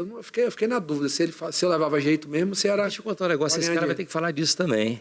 Esse cara começou a fazer essa parada toda, você tinha 170 quilos na época? Tinha 168 quilos. 168 quilos. Já imaginou um piloto de 168 quilos? Isso é superação. Depois quanto você pesa hoje? 90, sei lá? 100 quilos. Mais 100 quilos. Então o cara perdeu a metade, perdeu 68 quilos, perdeu a Fernanda e o Davi junto, talvez. Davi, você tem 68 quilos, Davi?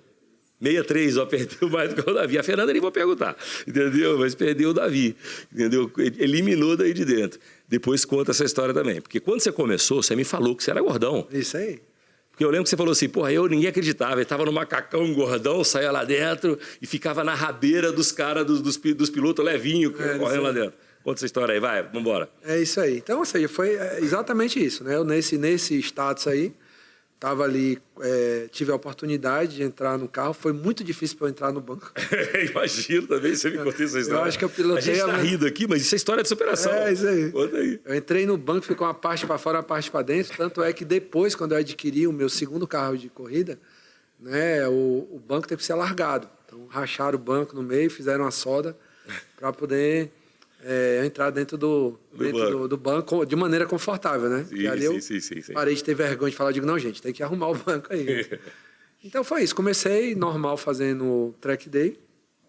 O track day é muito legal porque é uma coisa mais leve, né? Você vai para o autódromo, é você contra você mesmo, então ali você não está disputando, você não está... Ou seja, você com o seu carro buscando uma evolução. Então o que você está fazendo ali? Ah, fulano está... Mas tem uma recomendação, né? Por exemplo, eu fui fazer um track day lá com ele esses dias, né? Mas eu coloquei um carro normal, sem gaiola. Não faça isso, né? É bom ir com preparadão, né?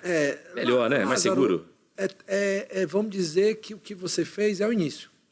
Você foi com um carro que é um carro esportivo, dá para entrar no circuito, e ali acende a chama. Eu digo, não, poxa, eu quero começar no autódromo. Mas você entende que, na verdade, para estar no autódromo, você tem que estar preparado. O ideal é ter um veículo preparado para aquilo, né? Que o automobilismo, assim como vários esportes, é algo muito democrático. Então, você tem gente que anda de Fusca e gente que anda de Ferrari. Né? Então, é um esporte democrático também. Então, não quer dizer que você tem que ter rios de dinheiro para fazer automobilismo. Você tem que ter interesse, boa vontade, dedicação. Né? E tem muita gente hoje que, inclusive, ganha para correr. Né? Então, você tem... N casos de pessoas, né, pilotos profissionais que recebem para correr.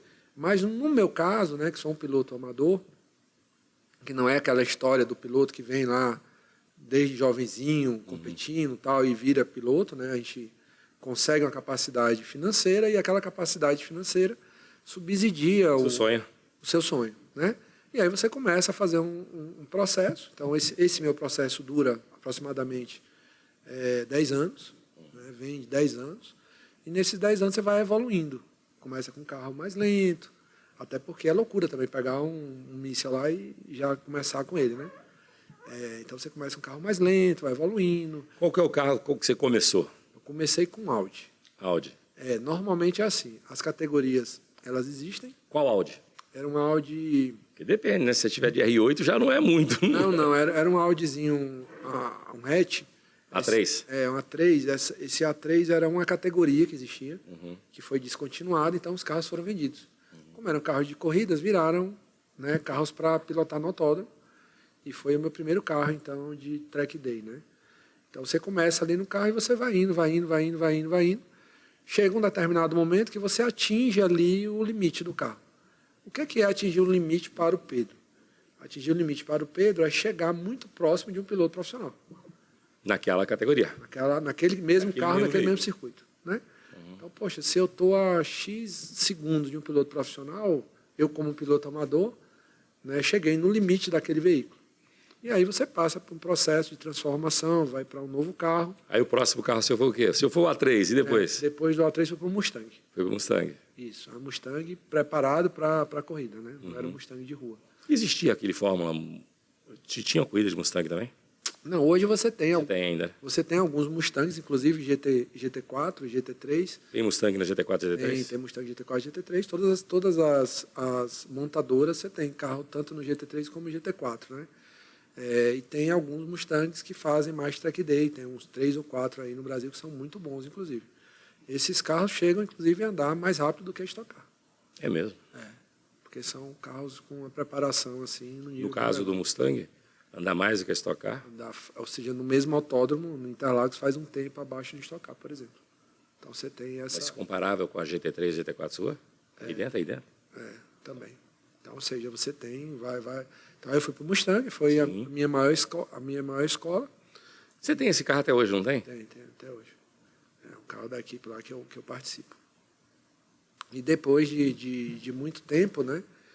Aí o track day foi ficando... vamos dizer assim, você vai atingindo... Sem graça. Eu acho que é um bom nome. Não tem como não ser sem graça, mas deixa de ser um desafio.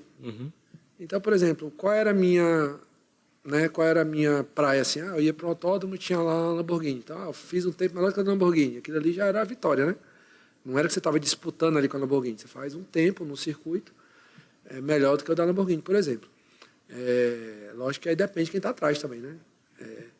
Então, aí ganhei N track days em vários autódromos no Brasil. Você vai conhecendo também os circuitos, vai entendendo melhor de automobilismo e tal. Até que um belo dia, uma das pessoas do ciclo me apresentou uma categoria que chamava Sprint Race, né, que hoje é a NASCAR Brasil. E eu fui, né, em Curitiba, onde era a sede da NASCAR, e pude experimentar, né, um carro de porte maior de corrida, assim, né? E aí já se preparar para... Qual era esse carro? Era um NASCAR, né? NASCAR. Na verdade, ele é um carro de corrida mesmo, ele não é uma marca de carro. O que eu corri, ele tinha uma bolha em fibra de um Mustang, mas tem de Mustang, tem de Camaro, mas não é um Mustang nem um Camaro, é um carro de corrida, monobloco, né, com cockpit central, então você dirige, pilota no meio do carro ali, não é na esquerda, por exemplo. Acho que no dia 20 eu vi um carro desse lá. Pode ser. E ali você coloca a bolha e você tem, né? Hoje a NASCAR é muito uma categoria fascinante, assim, mas eles estão no nível já que está no nível muito profissionalizado, assim, né? Eu peguei ainda uma época que tinha muitos amadores. Quais velocidades finais chegou a atingir na categoria NASCAR? A NASCAR passa de 250 km em alguns autódromos, né? E aí eu me sentei no carro e aquela velha história, qual o tempo que você virou? O tempo que você virou, para quem nunca andou no carro, né, não vai passar muita vergonha, né? Resumindo a história, na primeira corrida eu levei uma volta, né, dos caras. Então, ou seja, não passar muita vergonha é levar uma volta.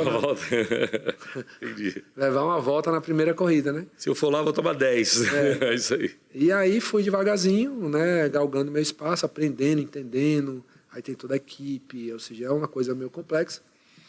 E aí você vai entendendo, então, o limite, o que é, o que não é e tal, os pontos de frenagem, de aceleração, técnicas de pilotagem, aí você vai evoluindo. E aí eu consegui, então, evoluir bem na NASCAR, ganhei vários segundos lugares, alguns terceiros lugares. E, infelizmente, meu período de NASCAR acabou e eu não consegui conquistar a vitória na NASCAR, que era o meu objetivo, mas estava muito próximo de alcançar uma vitória na categoria M. Então, a NASCAR ela era dividida, na época, em 3 categorias. A categoria Pro, pilotos que tinham campeões e tal,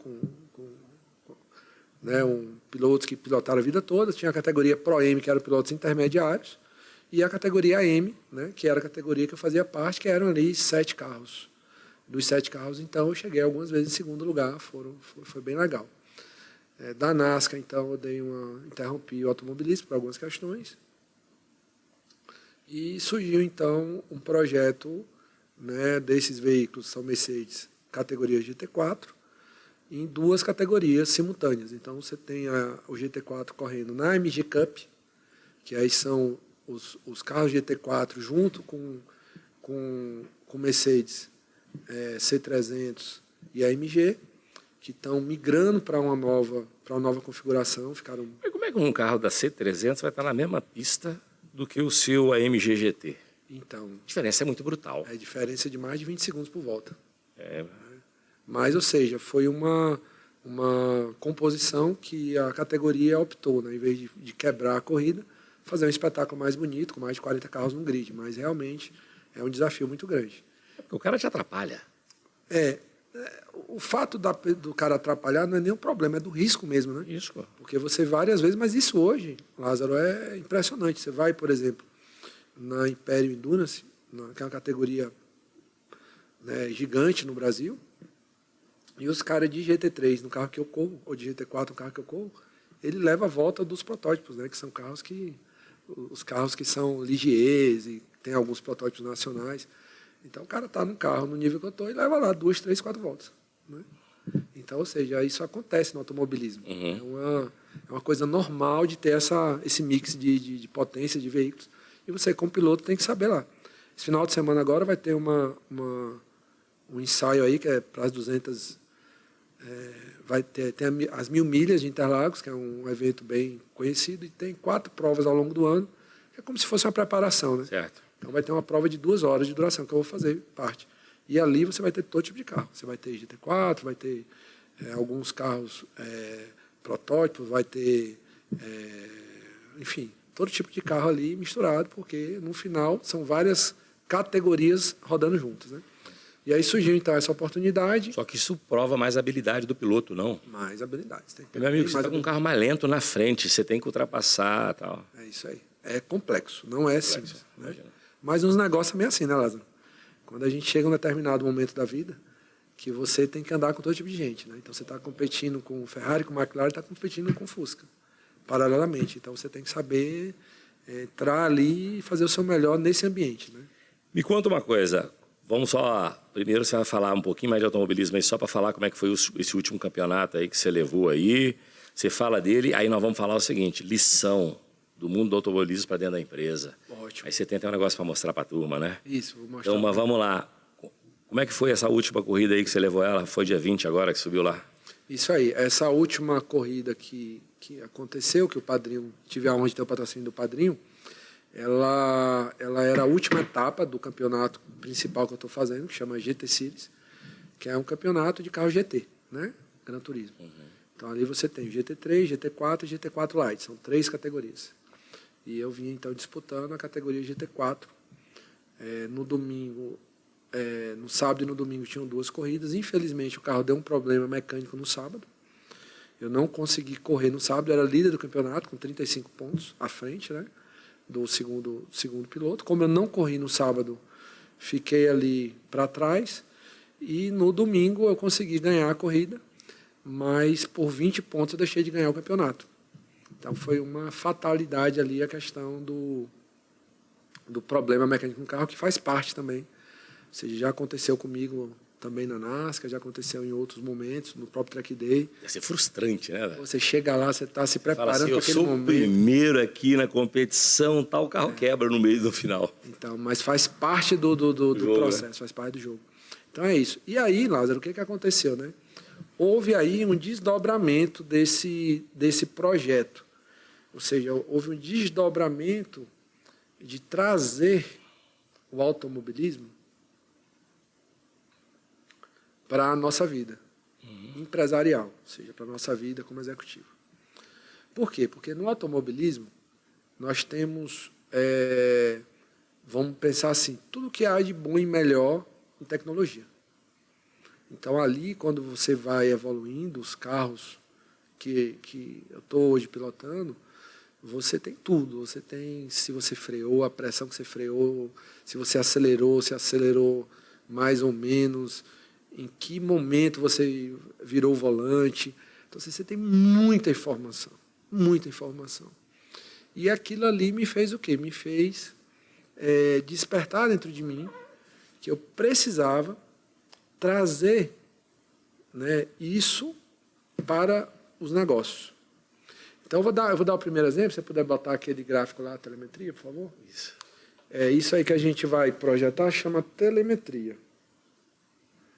Você me explicou como é que eu... Explica para a turma aí, o que é a linha verde, o que é a vermelha, como é que você faz essa leitura da telemetria aí, né? Beleza. Espera aí que tá voltando aí. Pronto. Então, a telemetria, o que ela faz? Você entende o carro e você faz um comparativo.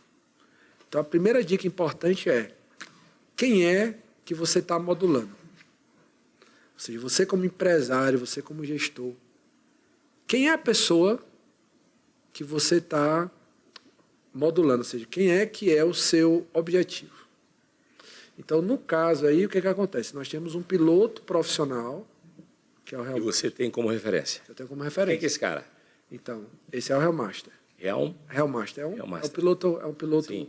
antigo, um cara bem, né, instrutor, um cara E ele é top. O quê? É a linha vermelha ou a linha azul? Ele é a linha azul. Ele é a linha azul. Ele é a linha azul.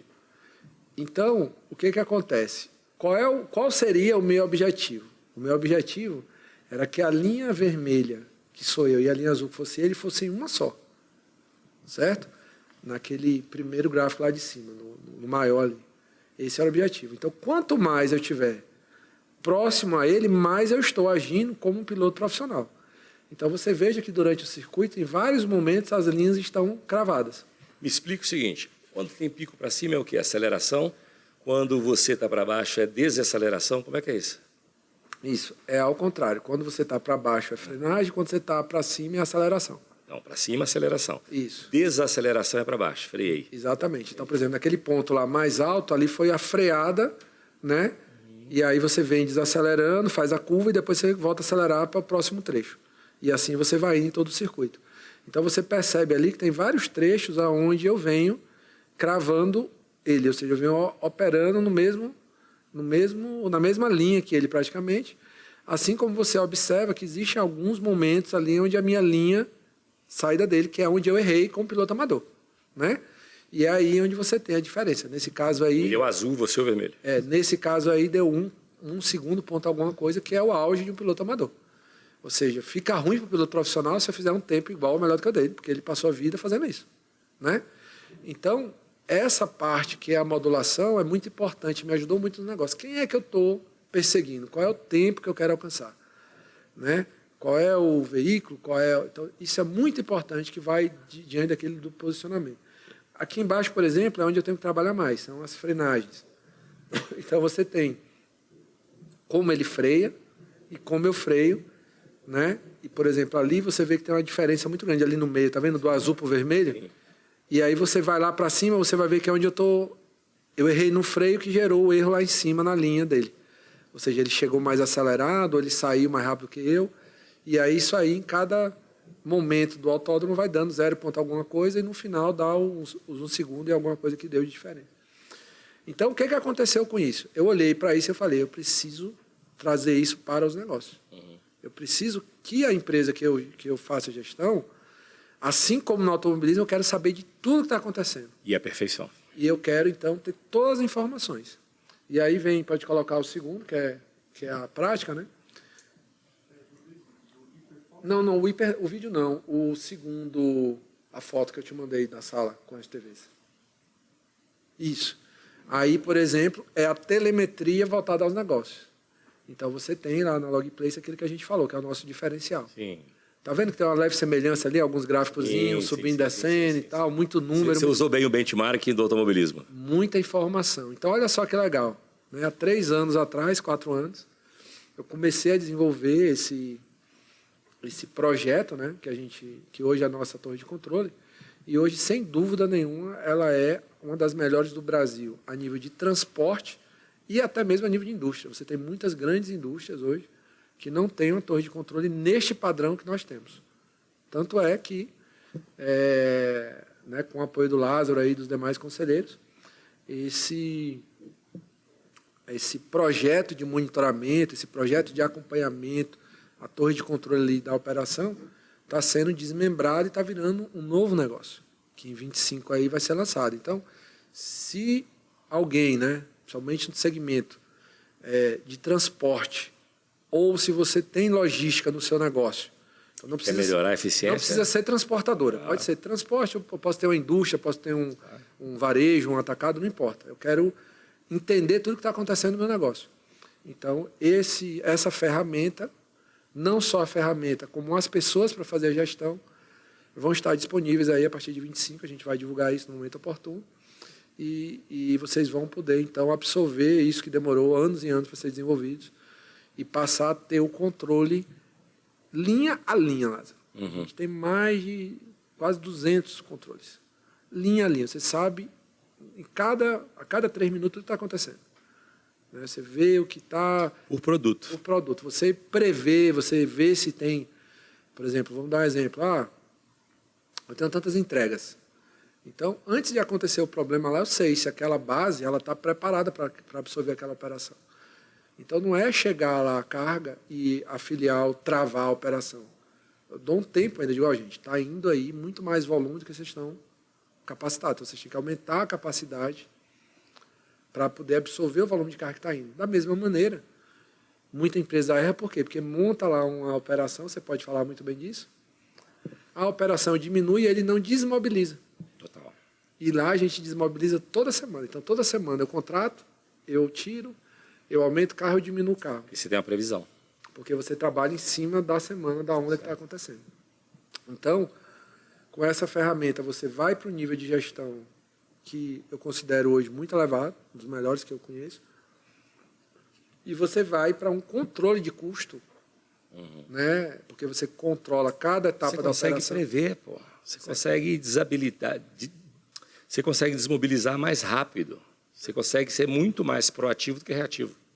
É isso aí.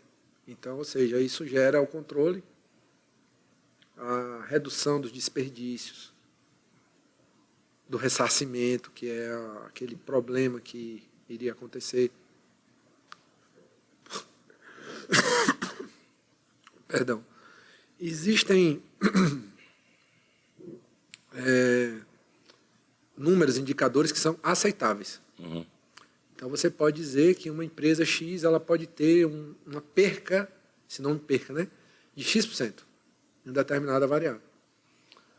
O que a gente consegue fazer com isso? A gente consegue pegar aquela perca, que é aceitável, e pegar a regra e fazer assim, ó. A gente colocar lá para baixo. Não quero saber se o mercado opera com X%. Eu consigo operar com 80% a menos. Eu penso que gestão é você contra você mesmo o tempo inteiro. É isso aí. Então, é isso que é automobilismo. E é isso que a gente colocou na prática. Um outro exemplo, é um exemplo interessante, que é uma questão que aconteceu no automobilismo, e a gente pôde usar isso como exemplo para treinar nosso time. Aí, se você puder soltar o vídeo aí. Pode ser o do Hiperfoco primeiro.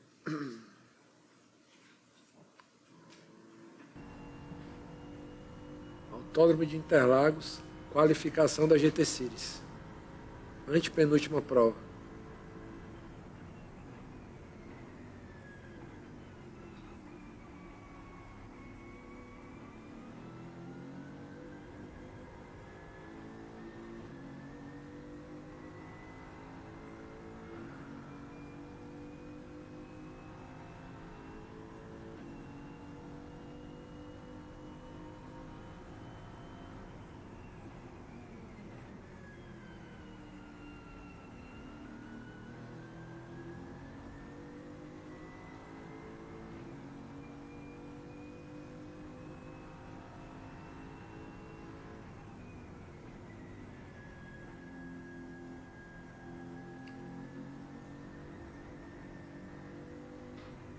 Sabe o que eu acho difícil aí?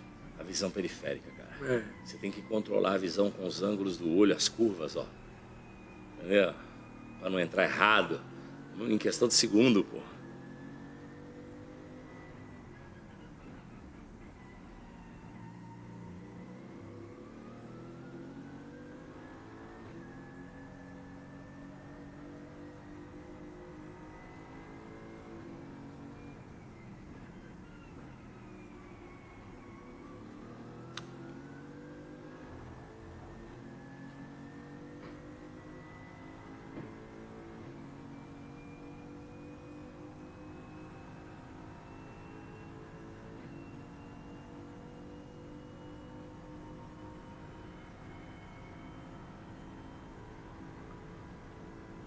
Aí, tá bom. Essa volta é uma volta quase perfeita, né? Uma volta de alto nível lá em Interlagos. E ali a gente está mostrando o quê? Tudo que está acontecendo em volta. Ou seja, o cuidado ali, a atenção, tudo que está acontecendo, que é, às vezes, o que falta muito nas empresas. Ou seja, às vezes você está muito concentrado só em uma coisa e até você é bom. Então, muito empresário, muito executivo, às vezes a pessoa tem um produto, tem um serviço, mas você está tão ali assim, você não consegue enxergar, você não consegue saber, mas, poxa, tudo bem que meu produto é bom, mas é o que o meu cliente está querendo, é o que o mercado está querendo, é o que o meu... Então, você tem que abrir, né, e ter essa visão do todo. Então, o automobilismo, o que acontece? Você tem que estar ali focado, que é como aconteceu nessa volta. Ao mesmo tempo, você tem que estar enxergando tudo à sua volta, o que está acontecendo. Tem um carro parado? Não tem. Aconteceu isso, aconteceu aquilo e tal. Tem alguém me ultrapassando? Não tem. Em fração de segundos. Então, no negócio é a mesma coisa. Você tem que estar toda hora ali. Indo, avançando e olhando. É um concorrente? É um preço? É o meu cliente? É um problema aqui? E está toda hora ali, curva a curva, você faz um novo trecho, se prepara para um novo trecho. Então, vou te mostrar agora o que acontece quando você... Aí, mostra outro vídeo. Vou te mostrar agora o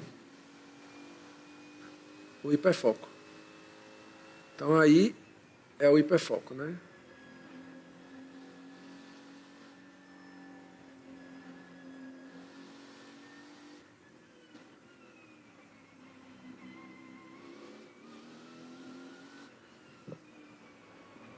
Aí é uma volta de qualificação. Estou muito focado, só olhando para frente, não estou vendo o que está do lado.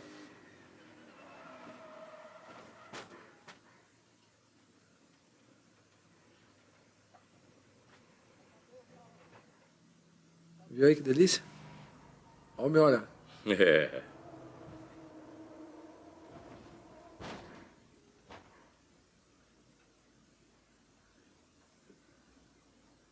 Duas Mercedes GT4.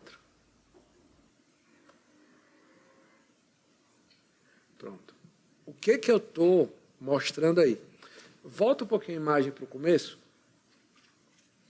E eu vou mostrar onde é que a gente erra nos negócios aí. Ó, aí eu estou fazendo uma etapa, que é o Laranjinha, lá em Interlagos. Beleza. Aqui eu fiz esse trecho lento. Ó. Para aí. Para. Pronto. Você está vendo que o carro está lá? Tá vendo aí lá? Mas cadê que você vê a 100 e poucos por hora? Olha lá, eu estou a 129 km por hora. Acelerando. Por quê? Porque a gente, quando está no automobilismo, a gente tem a referência. Então, a minha referência é a árvore. O que é que eu estava fazendo ali? Eu estava olhando para a árvore e dizendo, eu tenho que chegar o mais rápido possível naquela árvore, que quando chegar naquela árvore eu vou dar uma freada e vou entrar e vou frear de tal maneira que eu não tive, né, a visão periférica de enxergar o que estava à sua volta. Então isso, por exemplo, é o que acontece nos negócios. Você pega um Lázaro hoje, ele é um cara que ele tem o hiperfoco, porque você entrega muito, você é focado no que você quer, mas você também tem os cabelos brancos, então você tem a visão periférica. Porque, às vezes, o hiperfoco pode levar para precipício. Ah, não, sim. Às vezes o cara está tão determinado em ver aquilo que ele quer, ele só enxerga aquilo. E está cheio de problema em volta e ele não vê. Isso aí. Ele só enxerga aquilo que ele quer realizar. Então, assim como um piloto... A mesma coisa ali. Assim como um piloto profissional, nos negócios, você tem que ter o hiperfoco, você tem que ser bom, você tem que ir para cima, fazendo o melhor que der. Mas você tem que enxergar tudo que está acontecendo à sua volta. Na sua opinião, essa visão periférica é a experiência, é o cabelo branco, o hiperfoco é a vontade, é isso? É isso. E o segredo é... equilibrar os dois. Ou seja, na hora de formar um time, você tem que ter o time com testosterona alta, mas tem que ter aquele time também que já viveu experiência, certo? É isso aí. Por quê? Porque é a diferença de um piloto profissional. Porque o piloto profissional, a gente mostrou 2 voltas, eu sozinho. Né? Ali, por exemplo, aconteceu algo que não tem nada a ver comigo. Você olhando, você diz, pô, você errou, você arrebentou o cara. Não, ali tinha óleo na pista. Eu virei passageiro. Quando eu vi o cara, eu freiei, tinha óleo na pista, o carro... Não obedeceu o comando, cara. Você esquece o carro. Então, isso aconteceu. Todos os pilotos já passaram por isso. Né? Foi uma experiência bem... Cara, no último agora, dia 20... eu vi uma cena muito engraçada com aquele carro do cara da McDonald's, o carro dele. Eu vi no vídeo, ele estava assim, de repente o cara virou, bateu e voltou. Parecia que ele tinha dormido no volante, ou parecia que ele literalmente perdeu o comando do carro. Isso acontece por vários motivos, né? Isso. O automobilismo de alto nível, quando você pega um carro desse, você tem uma série de fatores. E, às vezes, o carro, o que ele faz? Ele tem ali, por exemplo, controle de tração, tem ABS. Tudo isso é computadorizado. Né? Mas deixa eu te contar uma coisa. Por exemplo, quando eu entrei com o Mustang lá no último track dele, eu desliguei tudo. Então, ali o que acontece? Se você desligar tudo e pegar uma pessoa amadora, que é o caso lá, aí ele não consegue andar. Então, ele tem que ter assistência. Pode ser no nível intermediário, no nível mais alto, no nível menor. Por exemplo, quando eu estou naquela volta rápida lá, eu estou praticamente sem nada, estou desligado, mas é onde eu estou, o patamar que eu estou. Você, durante a corrida, você liga e desliga o tempo todo ou não? Você vai... eu uso um pouco, Bem menos hoje. O piloto profissional não usa. Não usa nada? Não usa nada. Controle de tração, nada. Piloto profissional é ele mesmo. Eu uso um pouquinho. E Fórmula 1 também não, né? Não, Fórmula 1 tem Fórmula 1 tem muita. Muita tecnologia. Aí o que acontece? Essa tecnologia que é muito boa, às vezes, ela dá uma sabotada. Então ali, por exemplo, os caras saem da curva, o controle de tração entende que a roda saiu, que ele tem que regular a roda. E aí ele faz um movimento. Então, se você não tiver muita experiência, aquele movimento entra, você não sabe corrigir o movimento e acontece o que aconteceu. Entendeu? Entendi. Foi aquela visão que eu vi lá. Isso. O cara estava assim, de repente fez assim. Isso. Por exemplo, ele saiu da curva, de repente o pneu dele levantou, o controle de tração entendeu, não, eu tenho que fazer o ajuste aqui. Aí o carro saiu de traseira. Quando o carro sai de traseira, tem que fazer a correção. Aí a pessoa está no processo de aprendizado, não entendeu que tinha que fazer esse movimento na agilidade que precisava para fazer a correção. E aí acontece. E aí aconteceu, infelizmente, a fatalidade. Então, esse é o custo do aprendizado. É outra dica importante. Por quê? Porque, às vezes... É isso aí. No mundo dos negócios também, o aprendizado tem um custo. Às vezes quebras, às vezes prejuízo. É o custo do aprendizado. E também, Lázaro, eu te pergunto, vamos supor, eu acabei de tirar meu brevet. Sou um piloto de avião. Tirei, estou naquele monomotor ainda. Pode pegar um Boeing e dar na minha mão? Não pode. É aquilo que você falou comigo. Outro dia eu estava perguntando para o Pedro, lá na pista, né? E tinha acontecido 2 acidentes lá, no caso de Lamborghini e tal. Aliás, os 2 acidentes bem graves, mas teve um muito mais grave. E eu perguntei para ele, falei, Pedro, o que aconteceu ali? E eu tinha visto o vídeo. E ele falou, que eles colocaram um cara que está acostumado a fazer gestão de um carrinho de cachorro-quente para poder fazer gestão de uma multinacional com 10 mil funcionários. Foi a maneira que eu lhe expressei, né? O que aconteceu. Na verdade, o que acontece? Você pode até fazer, só que para fazê-lo, você tem que ter uma progressão. Uma preparação. Uma progressão. Eu vou pegar esse carro, ele tem 600 cavalos, eu vou rodar com 300. Para aprender, para entender como é que o carro anda. Entendeu? Aí de 300 eu vou para 350. Agora não dá para entrar num carro desse já e sair arrebentando, entendeu? Eu não estou aqui, Lázaro, fazendo juízo de valor sobre o piloto lá que teve um acidente. Esquece, você está falando sobre a estratégia. É uma visão... E a visão de condução dos negócios. É uma visão externa, né? Isso aí. Então, ou seja, nos negócios acontece isso. Acontece. Então, assim, né, esse processo, essa curva de aprendizado. E nos negócios são 2 coisas, só para a gente está quase chegando no nosso final aqui, porque o papo tá bom, a gente vai estendendo, você deve estar aí do lado, 1h e quanto? 1h30 já, né? Nossa. É que a gente nem nota aqui, porque vai evoluindo, né? Mas deixa eu contar um negócio para você, porque tem 2 coisas que eu vou fazer uma analogia aqui. O óleo na pista são os efeitos colaterais. Os fatores externos. Que você não controla. Você acabou de me dar um exemplo no começo aqui sobre o aumento do preço do diesel, no momento que a sua transportadora estava cheia de transporte, cheio de carga, cheio de contrato, mas esse fator externo do aumento do diesel, o mercado não aceitou e quebrou a empresa. Sim. Ponto número 1. Ponto número 2, que você está me dizendo.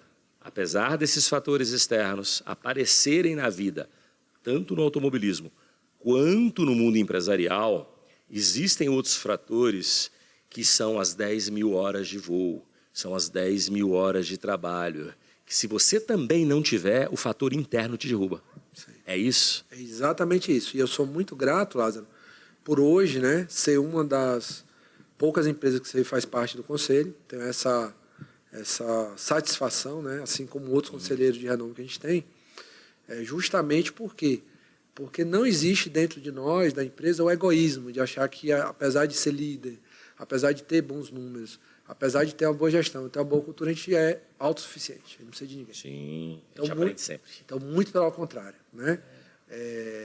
Gente, eu queria falar para você o seguinte, normalmente, uma pessoa que você busca, tem muito aventureiro, tá? Então tem que tomar muito cuidado.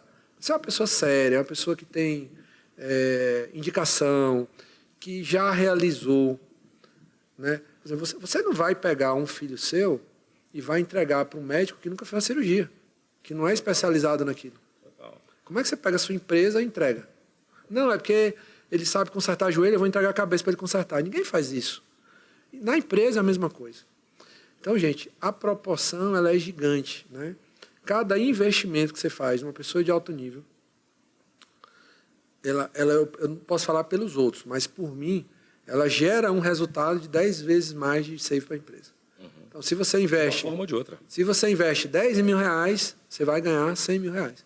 Porque aquela pessoa ela vai trazer negócio, conhecimento, bagagem, redução de custo, melhoria de processo.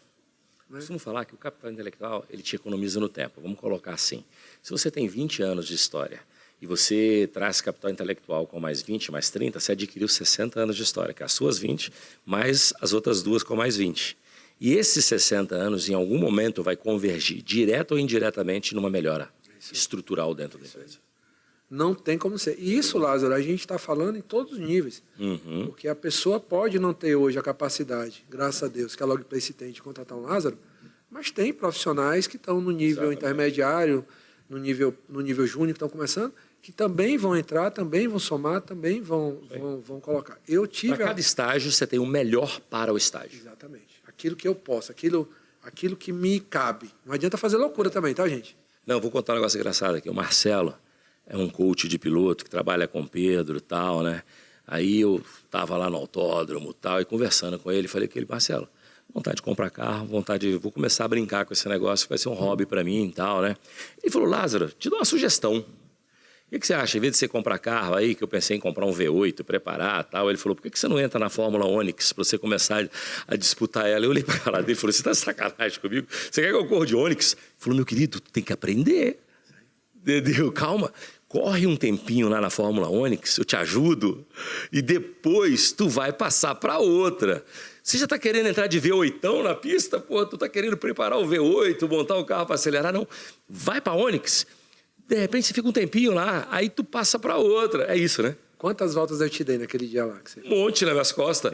Gente, eu estava com, sei lá, eu estava lá dentro, há poucos minutos lá dentro, né? De repente o Pedro passou. E eu falei, puta, o Pedro deu uma volta em cima de mim aqui. E a gente saiu junto.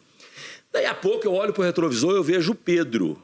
Aí eu falei com o Marcelo. Falei, Marcelo, nós passamos o Pedro? Ele falou, não, é a segunda volta em cima de você. Eu falei, porra. Eu estava mal acelerando, o cara deu 2 voltas em cima de mim. Aí eu falei com ele, não, mas peraí, eu não passei ele. Ele falou, não, ele está te dando a segunda volta. E eu, porra, então é foda, é isso. Em tudo na vida, né? É isso. Você tem a coisa do aprendizado. Então, eu fiquei ofendido. Ele falou, Lázaro, entra na Fórmula Onix primeiro, treina, depois a gente vai para outra. Eu falei, você está de sacanagem comigo, que eu vou correr Onix. Eu não ando de Onix nem na cidade, eu vou botar no autódromo.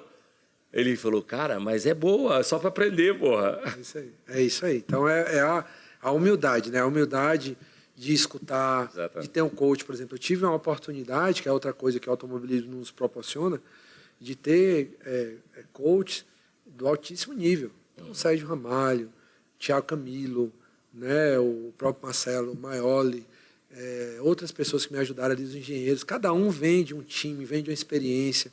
Um é mais detalhista no pneu, outro é mais detalhista em coisa. E aí, para finalizar, já que a gente está tocando esse tema... depois desse, eu só quero mais 2 perguntas para você e a gente fecha o nosso podcast, que senão daqui a pouco nós vamos fazer igual aquele cara. Como é que é aquele cara americano que faz podcast de 4 horas? Como é que é o nome? Joe Rogan. Faz podcast de 4 horas, de 6 horas. Daqui a pouco nós pegamos ele. Eu vi, Lázaro, muitos exemplos de pilotos de ponta. Sim. E, por exemplo, uma das coisas que eu aprendi que vai de comum, aquilo que eu penso que você pensa nos negócios, por exemplo, na NASCAR, o Thiago Camilo corria na NASCAR. Ele era o primeiro a chegar, a última a sair. E olha que ele era um cara de Stock Car, que estava na categoria superior, que estava ali disputando o campeonato na NASCAR. E ele não tinha para que fazer aquilo. Ele podia muito bem, todo mundo ia jantar, ele ficava lá com os mecânicos, sentando o cacete e resolvendo. Ele só ia descansar quando o carro dele estava perfeito. Quantas voltas? Né? Ele só ia descansar quando o carro dele estava perfeito. Ou seja, não estamos nem falando do andando no autódromo. Depois que parava, esse carro está com problema, o pneu está assim, o freio está assado, ele só saía quando o carro dele estava perfeito para ele correr. Então, aquilo que a gente vem falando, de saber fazer, de colocar... Então, eu tive muitos grandes exemplos. Por exemplo, o Sérgio Ramalho, ele me ensinou a ter temperança. Né? Existe uma curva no autódromo do Velocitar, que é um dos melhores autódromos do Brasil, fica no interior de São Paulo, que chama Curva da Paciência. Então, toda vez eu fazia essa curva, eu chegava muito forte nela. Toda vez eu errava, eu saía, perdia muito segundo. Aí o Sérgio chegou, Pedro, eu vou te dar um conselho. Quando você entrar na curva, você começa a falar assim, bundão, bundão, bundão, bundão, bundão. Quando você falar o 12º bundão, aí está na hora de acelerar. Cara, eu ganhei 1 segundo e pouco, virando um bundão.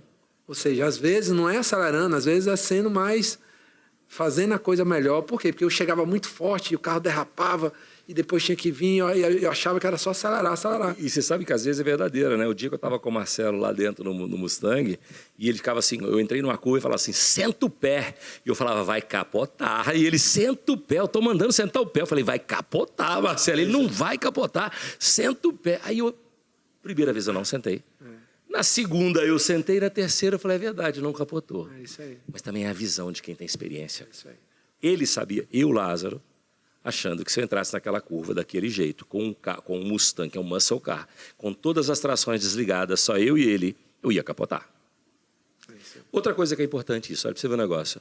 Eu falei no dia com você e falei com o Marcelo. Falei, Marcelo, esse dia eu vou levar um Mustang, eu vou levar uma Audi RS6. Aí você falou, não, vai de Mustang. Cheguei para o Marcelo e falei, Marcelo, mas eu tenho mais na mão a minha Audi RS6, porque é um carro muito mais tecnológico. É muito mais brabo que Mustang. Aquela porra, meu carro faz menos de 3 segundos, velho, de velocidade de 0 a 100 dele. Ela é brava, mas brava ao limite. Ele falou, pois é, ela é tão na mão que ela é perigosa no autódromo para você. Ela não vai te deixar se dirigir, vai acontecer um acidente. É isso aí. É isso aí. Ele falou isso para mim. Ele falou, ela é tão na mão, esse é meu medo. Você não consegue desligar ela toda, as trações dela. Ela só não desliga. E aí vai acontecer um acidente, porque lá tem que ser o piloto e a máquina. É isso aí. E esse negócio de ter um monte de controle, um monte de tração, às vezes ele te ferra. Não é isso? A experiência vale mais, né? Exatamente. No mundo dos negócios é igual. Exatamente. Nada supera uma boa experiência. Nada supera um cara que trabalha no stressing. Nada supera o cara que está acostumado a ter que levantar dinheiro para pagar a conta todo dia. É isso aí.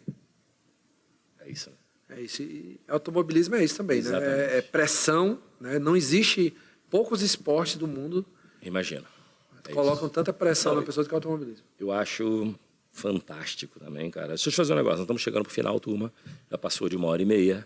Né? Eu falei que ia render o assunto. Falei que não vai ser por falta de assunto, porque se eu não interromper aqui, nós ficamos 2 horas, daqui a pouco a gente bate o Joe Rogan lá com 4 horas de podcast. E vou dizer uma coisa, 2 coisas agora. Primeira pergunta dela é uma pergunta e depois é um recado. Primeiro é o seguinte, o que é sucesso para o Pedro? Porque Padrinho é um podcast sobre sucesso, que não é só dinheiro. O que é sucesso para você? Você se considera um homem de sucesso? Claro, mas o que é sucesso? Lázaro, sucesso para mim é alcançar o objetivo conseguindo dormir em paz. Tem uma prancha de surf numa praia lá perto de Recife, chama Maracaí, perto de Porto de Galinhas. E tem uma frase lá que é muito verdadeira. Ele era tão pobre que só tinha dinheiro. Isso aí. Então, eu conheço tanto nego pobre que só tem dinheiro, tanto medíocre que só tem dinheiro. É isso aí. Então, o sucesso para mim é alcançar os objetivos e com a consciência tranquila. É isso aí. Isso não tem preço.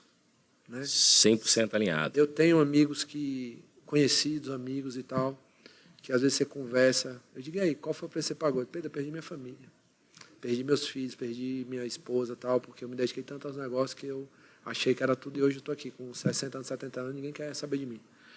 Então, o equilíbrio, né, que é performar.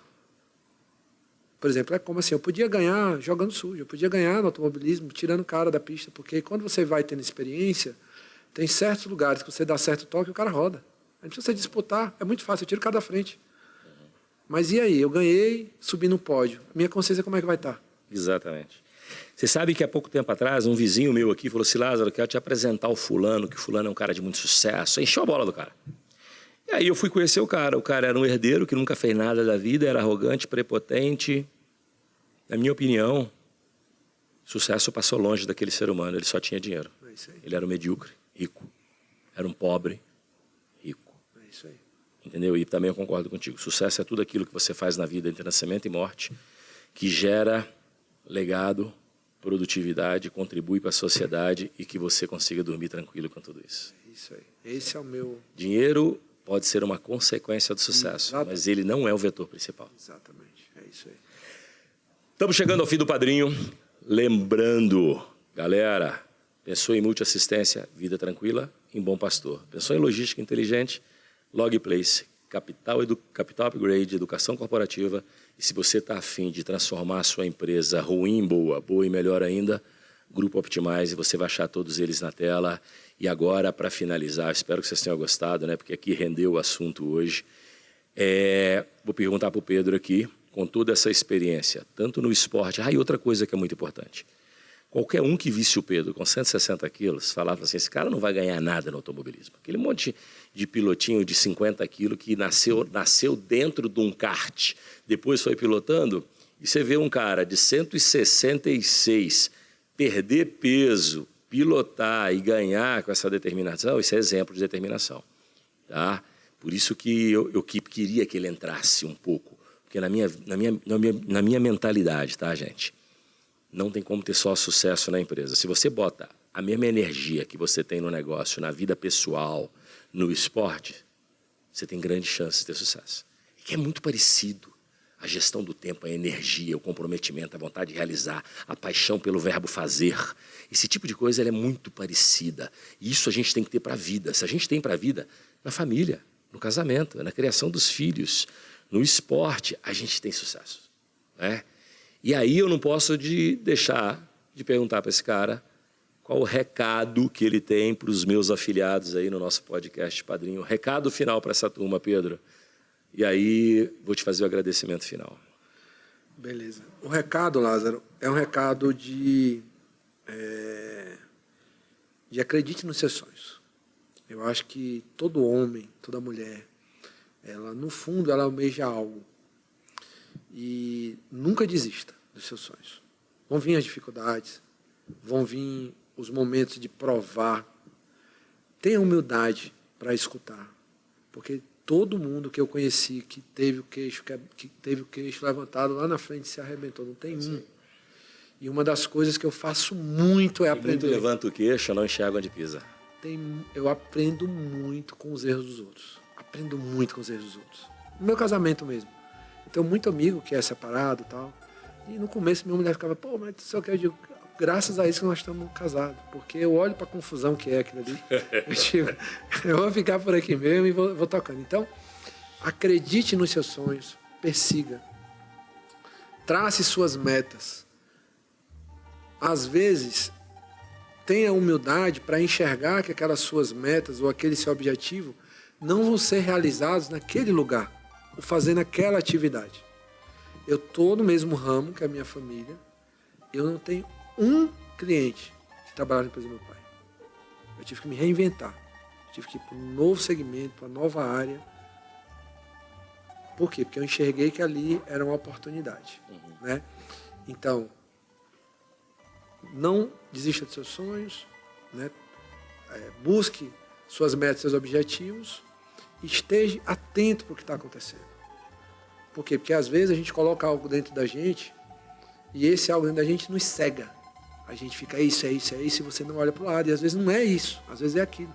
Se é bom, muito bom, é só mudar. Às vezes é um detalhe que falta mudar. Então perceba, para quem não está dando certo, perceba qual é esse detalhe que você tem que ajustar.